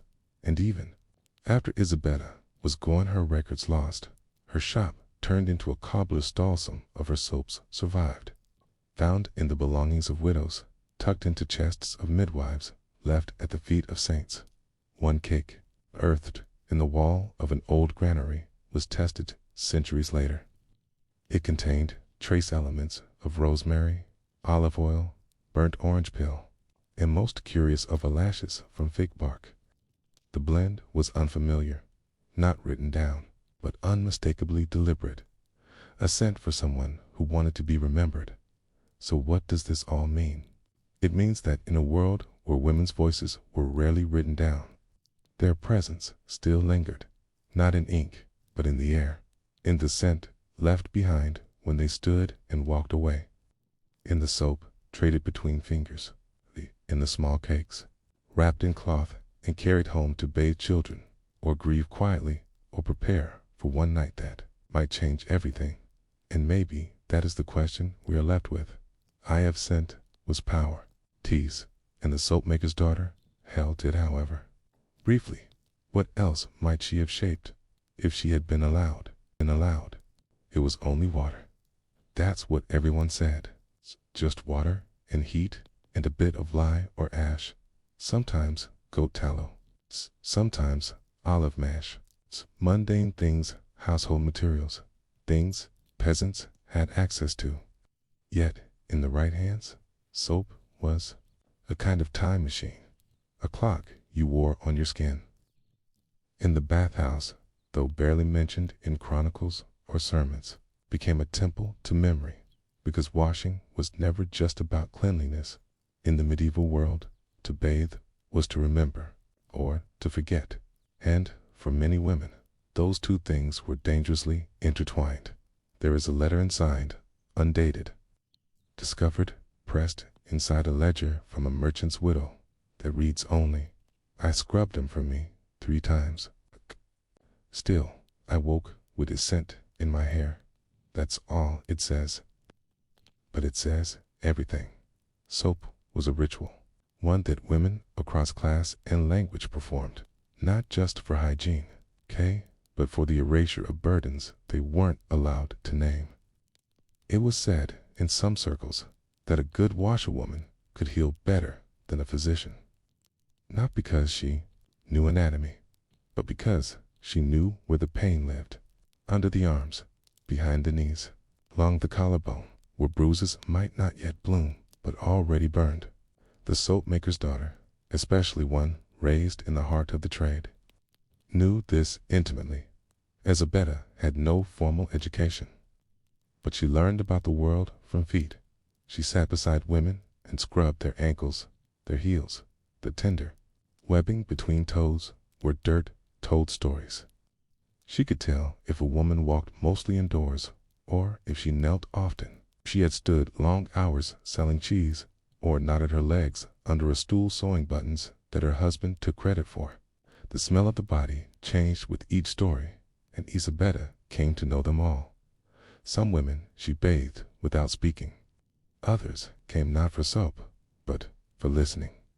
One woman, Teresa, who had a bent spine and 2 lost children, returned every week and asked for the same thing. "Wash me like I'm new."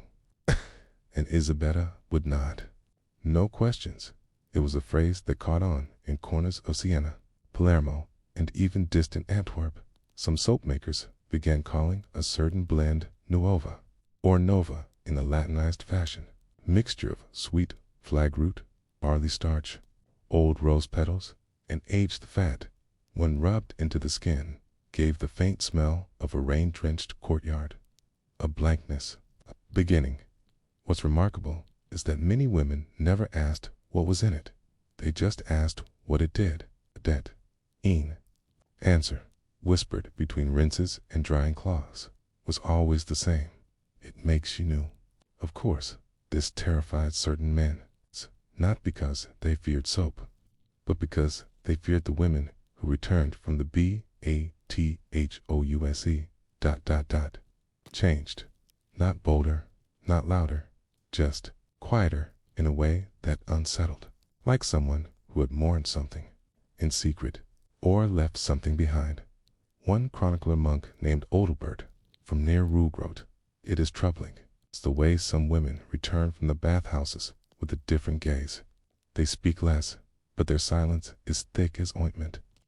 Beware the perfumed silences."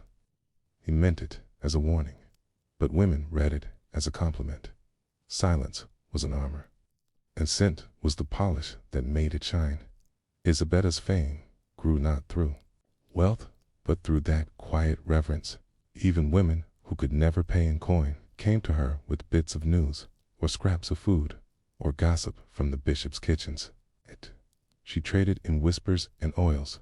Some called her foolish, said she could have married well, said she spent too much time rubbing other people's feet and not enough securing her own comfort.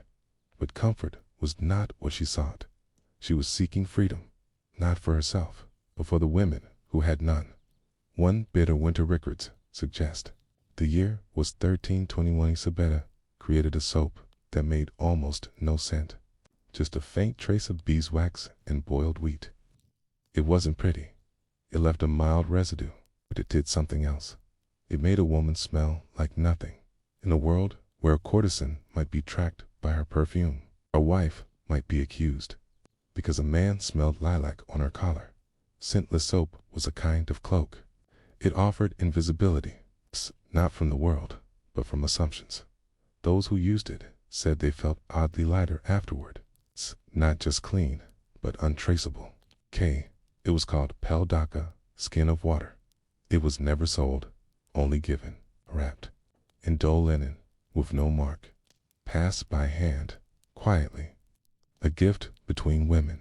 There are records of it appearing in places Isabella never visited, on boats in Venetian ports, in the bags of traveling midwives, once in the corner of a dowry chest, in Prague, unearthed centuries later by a museum archivist who mistook it for a strange wax candle. A crude recipe was written in faded Latin on the paper it was wrapped in. It ended with the phrase, "For when you must go into the world and leave no shadow." What kind of woman needed to leave no shadow? Widows, perhaps, or runaways, or victims, or spies. Or maybe just women who wanted to step outside without being seen through someone else's eyes. Soap gave them that. It was a kind of erasure. Yes, but chosen. And then there were those who wanted the opposite, who wanted their presence known long after they left a room, who wanted to linger, to haunt.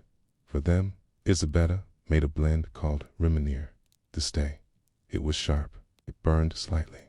It smelled of cedarwood, soaked in vinegar and citrus rind. It lasted for days, even on cloth. It was worn by women who wanted to be remembered. Not always admired, not always liked, but never forgotten. There's a story ever confirmed, but often repeated, that a noblewoman in Naples used Remenir on the day she confronted her husband's mistress. She arrived wearing simple linen, no jewels, no veil. But the scent entered the chamber before she did. The mistress reportedly vomited from nerves. Again, unconfirmed. But isn't that the power of soap? To rewrite the story, not with ink, but with skin. Isabella died quietly. No ceremony, no shrine. Just a mention in a ledger that her stall was no longer in operation due to the passing of the woman within.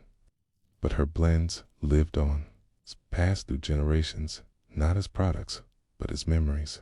A granddaughter might inherit a recipe for lye and sage and not know who made it first.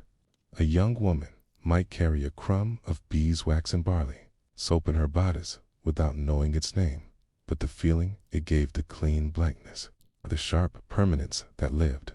There's a bottle in the Museum of Domestic Life in Lyon. It contains a hardened remnant of soap wrapped in cloth. The tag reads, "Soap of unknown origin, estimated 14th C. Unusually high levels of juniper ash and apple vinegar." It has no confirmed make-it, but when tested under mild heat, it emits a faint scent of old parchment and summer leaves, a scent you might wear if you had something to say, but no words to say it with. And so we come back to the question that follows this story through every layer of suds and skin and memory. What do we leave behind? Even when we're trying to be washed clean, a whisper, a stain, a scent, or perhaps, if we are lucky, a feeling in the air that someone, somewhere, once made space for us to begin again. Before there were globes, before parchment maps with jagged coastlines or copperplate names, before compasses adorned with ivory and brass, there were hands, and hands remembered where no ink could reach, in the town of Bruges. Before it was famous for lace, before the canals were choked with silk and debt, there lived a woman named Merit. She was not a mapmaker, not by trade.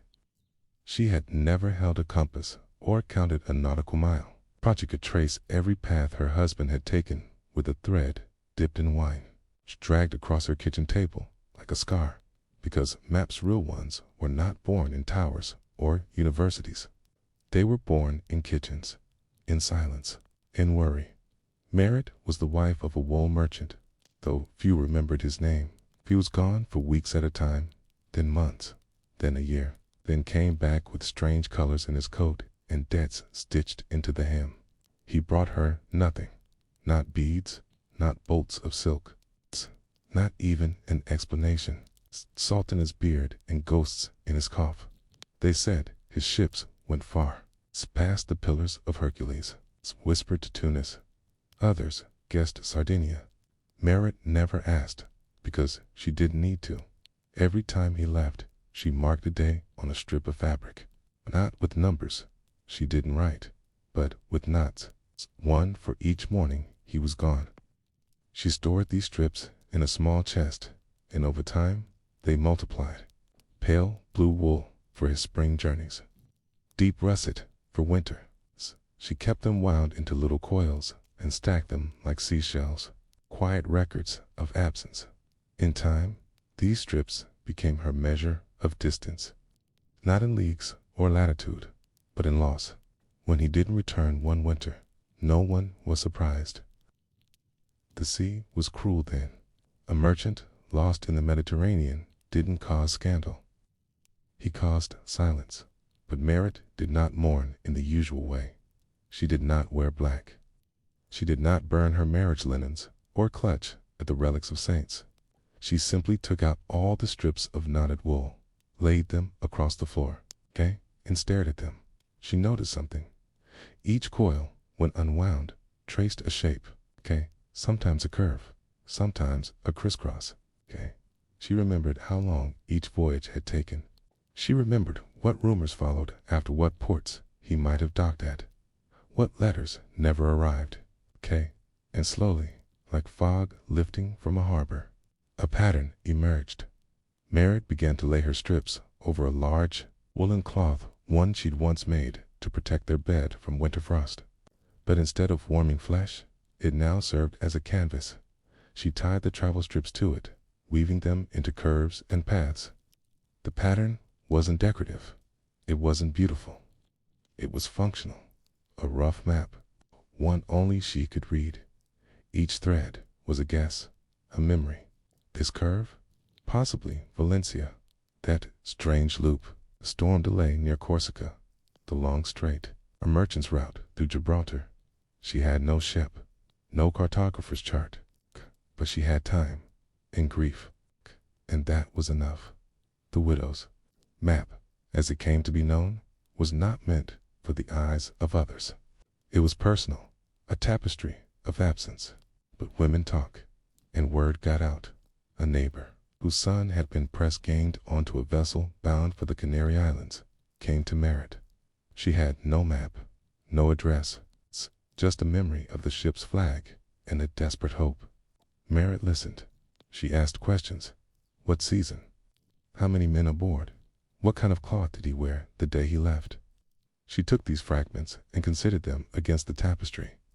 She tugged at one thread, adjusted a knot, replaced a curve with a bend, and then she pointed. There, she whispered, if he returns, it will be through here. And he did. The widow was thanked with soup and a loaf of walnut bread. She asked for nothing else. Then came another woman. This one had lost a brother. Another had a husband with a wandering eye and a weaker heart. The last known ship had been docked in Marseille. Merritt listened, adjusted, moved, thread. She began to add symbols, a loop for storms, a knot for betrayal, a broken thread for death. Her map grew. It crept across the cloth like ivy. Eventually, she began dyeing her wool more deliberately. Yellow for journeys with no letters, blue for safe harbors, green for suspected lies, red for confirmed ones. It was said that if you stared at the map too long, it looked like a heart. But that's not quite right. It looked like worry, braided into meaning. By her 50th year, The widow's map stretched from her kitchen wall to her pantry door. Children whispered that it could predict shipwrecks, that if a thread turned inward on itself, it meant the man it tracked had returned home, but changed. Women began offering gifts to Merit in exchange for readings. She never claimed to be a seer. She never pretended the map was magic. She simply believed that thread, time, and memory were enough. Sometimes they weren't. There were knots she tied with shaking hands, threads she wrapped in black ribbon, paths that ended with no return, and those she left uncut, because to cut them would be to admit an end. And in her world, even death left traces. Even grief could be mapped. Her method spread. One apprentice, midwife, after witnessing Merit's work, created her own version using dried flax and chalk. She called it the linen compass. Another woman in Ghent used carved beads and pinned them to a wall in spirals. Flanders, a girl used goose feathers to draw her mother's trading path across butcher's parchment, and when asked where the harbor lay, she pointed not to a coastline, but to the soft crease under her own arm. Here, she said, where I smelled her soap before she left. Centuries later, a scholar named Eveline Nanuda came across fragments of a woolen tapestry in a monastery archive. Colors had faded. The cloth was thin, but tucked into one corner was a phrase, in rough Flemish. Not all maps are for finding places. Some are for remembering where we waited. There is no signature, but the fabric bears the faint scent of lanolin vinegar. In time, some believe it was Merit's, or perhaps it was just another woman's way of making sense of where absence had touched her. Either way, the widow's map lives not in museums, but in how we remember the ones who never came home, through thread, through dust, through the quiet rituals we perform when there is no body to bury. By the time Merit's name had faded from conversation in Bruges, her practice had already slipped into the hands of others, quietly, without announcement, just as she would have wanted. No monument was ever carved. No guild acknowledged her skill, but in kitchens across Flanders, small rituals began to take root. Not with parchment and ink, not with navigational charts or astrolabes, but with soft wool, boiled threads, in women's hands. They called them many things: journey, cloths, thread maps, storm rags, but their purpose remained the same: to make sense of disappearance. And those who practiced this quiet tradition were not map makers by trade. They were wives, sisters, innkeepers, midwives. They were the ones who waited through winters, when the harbor froze, and through summers, when the sea called more fiercely than duty. They were the ones who understood that time could be measured not only by bells or tides, but by the accumulation of unanswered prayers. One such woman was named Esbeth. She ran a modest alehouse at the edge of Ghent's canal, where the barges unloaded spices and barrels of olive oil from southern lands. She had never met Merit, but she'd once heard a peddler mumble the phrase widow's wool while folding a length of dyed thread into his sack. It stayed in her mind. Esbeth's brother was a bargeman, strong and quiet, the kind who carried crates heavier than most men without groaning. He worked routes south of Antwerp and sometimes beyond the Scout, transporting goods from Bruges to French inland markets. One day, his barge did not return. It wasn't uncommon. Coats ran aground, or got held in customs, or fell into river feuds between toll lords. But weeks passed. Kid Moore, Esbeth had no means to investigate. She was not noble. She was not even married. Her tavern depended on her full attention. She remembered the peddler's words: widow's wool. So she bought thread. Not expensive wool, just simple flax dyed with onion skins and nettle broth. She didn't know the geography of her brother's route, but she remembered the stories he told her over stew. The bends in the river, the place with the strange birds that always sang in pairs, the rough lock where smugglers were said to lurk. Asbet closed her tavern early one night and laid her apron across the floor. She began to stitch.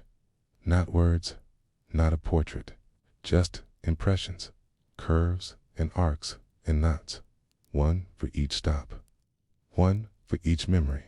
She added little pieces of charcoal to represent uncertainty, a broken thread to mark the last time he'd sent word. She didn't think it would help, but it did. Something else. Sit gave her a way to hold her worry, to see it, to name it. And when other women in the tavern saw what she was doing, they did not mock her. They watched in silence. And one by one, they brought their own thread. A candle maker named Philene added 3 loops, stitched tightly together, for her fiancé's last known journey to Ghent. A washerwoman marked her husband's path with soot-touched cloth from his final shirt. No one claimed to know where the men had gone, but together, the women created something like a map, something like a prayer. They met weekly, at first in the tavern's back room, later in an old storehouse, once used to dry hops. They stitched and tied and murmured together, not to summon fate, but to witness each other's waiting. And over time, their cloths became more than memory aids. They became warnings. It was Philene who first noticed the pattern. A particular curve, marked with deep indigo thread, began to appear on more than one map. A route that led south of Kortrijk, toward a trading stop called the Wolf's Mouth. 3 women had partners who vanished after passing that curve. So, one evening, Philene laid the maps side by side and gasped. Each showed the same sharp hook. Each ended in a break. She said nothing. She simply took out her shears and snipped that hook from her own cloth. Then she stitched a long detour instead. The following spring, her fiancé returned. He said he had been forced off course after the lock at the Wolf's Mouth was barricaded by a rival guild. Half the barge crew had vanished. Philene's detour had saved him. Word spread. Other women began comparing thread routes. They looked for crossings, for shared dangers. Their maps no longer tracked absence. They began to prevent it. Still, no one took them seriously. Not the aldermen, not the sailors, certainly not the cartographers, who still scoffed at the idea of memory maps stitched by tavern wives and laundress. But the women were not seeking credibility. They were seeking continuity. And in this strange practice of shared thread, they found something rare, collective cartography of care. The cloths grew more complex. Some began using shell buttons to mark safe harbors. Others added tiny seed beads for successful returns. A baker's wife introduced a new system: red twine for danger, blue for calm passage, gray for long silence. One childless weaver stitched a line of bright yellow that looped around the edge of the entire cloth, whispering, "This is where he always came home to me." Some cloths were burned in grief. Others were folded and passed down to daughters. By the mid-14th century, women across Flanders and even into Picardy and Zeeland kept travel maps made of cloth, marked not with science, but with sorrow and scent. Men began to notice, reluctantly. One merchant, curious about his wife's odd tapestry hanging near the hearth, remarked that it resembled the Merchant Guild's own coastal map, but with an uncanny correction near Calais. His wife didn't reply. But when his ship avoided that area, he returned with fewer losses. Another young sailor began taking a stitched square of his mother's cloth with him, folded in his boot. She had sewn it without telling him, using all the routes he'd traveled. Since boyhood, when he was caught in a storm near Brittany, he claimed the cloth unraveled itself in his hand. He followed its shape back home. He never sailed without it again. In time, these cloth maps gained another name: Harwegen hairpaths. Not because they were made with hair, though some were, but because they followed the tangled, intuitive lines of care. Not straight, not logical, but stubborn, sensible in their own way. A century later, during an inspection of a convent in Louvain, A cleric noted a peculiar wall hanging in the nuns' dormitory. He described it as a draping of thread lines, crisscrossed and meaningless, though the women say it remembers their sisters. He dismissed it as foolishness, but in the convent archives, buried beneath lists of barley and ink expenses, a small page survives. It reads, "Threads, remember what words, forget. We mark what is lost, that it may return. K. And if it does not, we know how to wait. No name is attached." But the language echoes the same quiet faith that began in Merritt's kitchen. Today, no full cloth map from that era survives intact, but scattered across European textile collections are fragment-side thread samplers, color-coded strips, knotted rags once mistaken for lace tests. Some feature strange looping patterns that no fashion or embroidery tradition can explain. They do not form continents. They do not show rivers or capitals, but they mark what matters, where someone once stood watching a ship grow smaller, where someone last whispered a name, where someone began to prepare, just in case the door never opened again. Even now, in corners of the world where maps are made by satellite and algorithm, there are still people who trace memories in thread, who knot their fear into fabric, who refuse to let absence dissolve into nothingness. They do not call themselves cartographers, but they know where things begin, okay, and how to find them again. In a narrow, wind-swept corner of Bruges where the last marsh birds still nested in reeds and the cobblestones curved like memory, there lived a man named Geert, who claimed to be the last true cartographer of the North Sea coast. He was no merchant, no sailor, just a quiet, hunched man with a stiff knee and a box of worn brushes that smelled faintly of fish glue and linseed oil. His maps were marvels of accuracy, admired by shipwrights and portmasters alike, kinked in fine black lines with delicate borders and elegant calligraphy. Geert's work could trace the spine of a fjord or the seam of a sandbank with exquisite precision. He prided himself on two things: never once misplacing a river mouth, and never allowing guesswork into his ink. And yet, Geert had a secret. He had once been in love with a woman who stitched her maps. Her name was Ilira. She worked with threads, the way he worked with quill sticks, her lines bent in ways he found maddening. She did not care for scale. She didn't even label things. "To bend in the row where I last saw his boots," she'd say, pointing to a red knot in the wool. "That place in Zealand where the wind always smells like burnt wood," she'd explain, fingering a loop of green cotton.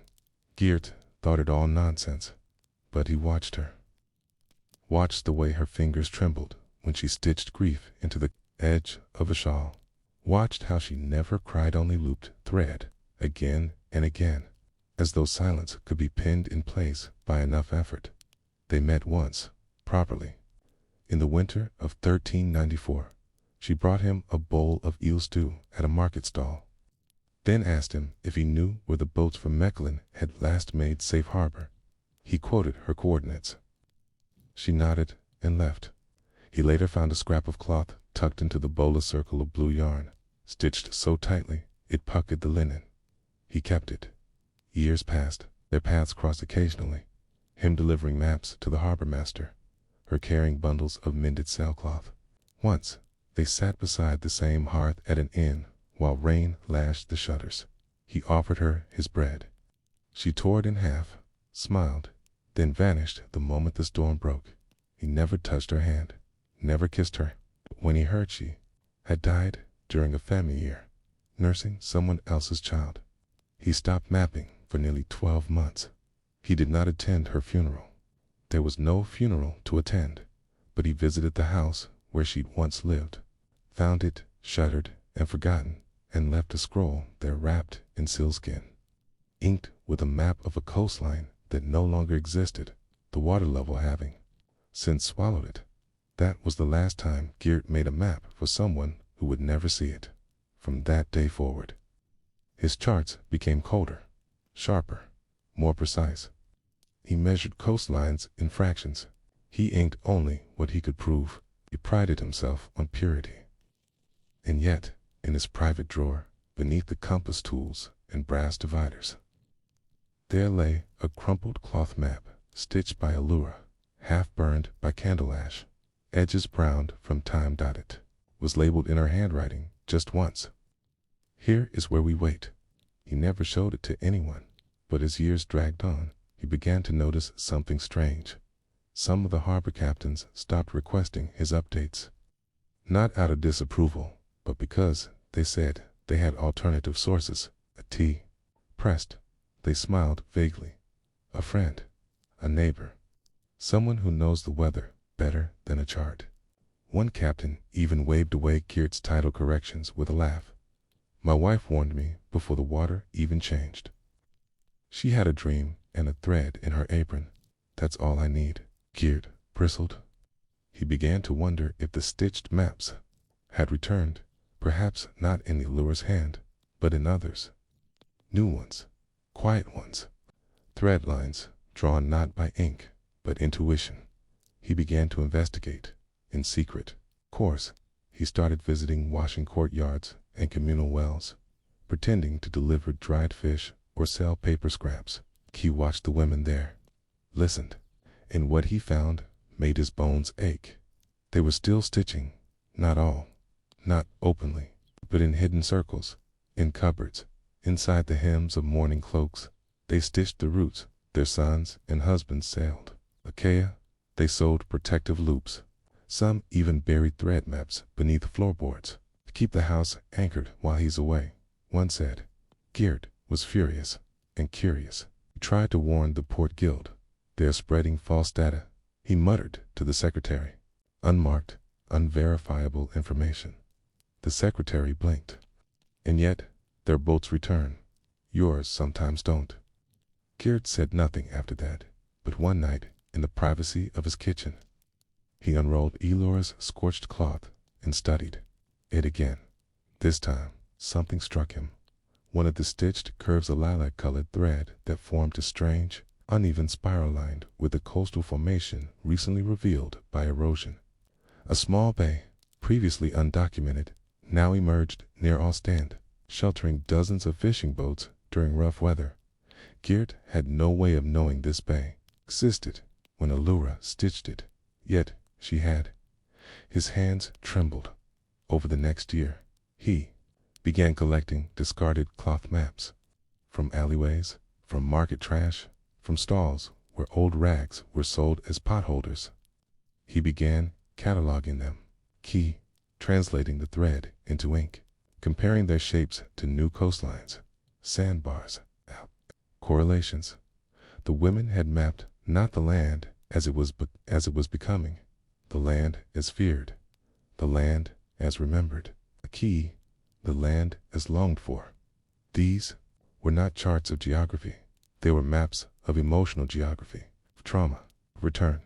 And they were, somehow, more accurate than his dot. In his final years, Geert stopped accepting commissions. He withdrew from the guild. But in the evenings, he began working on a strange project, a compendium, not of coastlines, but of stitched fragments. He labeled them not by name, but by feeling. The bin stitched during a 3-month silence. A double loop added after a dream of drowning. Black thread map made by mother whose son never sailed again. A key called it Atlas of the Forgotten. No one ever published it. No one ever bought it. But when his house was cleared after his death, a bundle of cloth maps was mistaken for scraps and sold 4 pennies to a traveling trader. One piece ended up in the coat lining of a Parisian seamstress, another as a patch on a child's tunic. But one a curled thread map, shaped like a spiral of storm tide, in safe return, found its way to a widow in Zealand. Passed down through 3 generations of women, who all stitched their worries into its edge, and to this day, sailors in that coastal town still glance at a scrap of faded blue wool hung over the mantel of the oldest inn. They call it the luck flag. But few realize it's a cartographic record, not of harbors, but of hope. Asterisk, good night.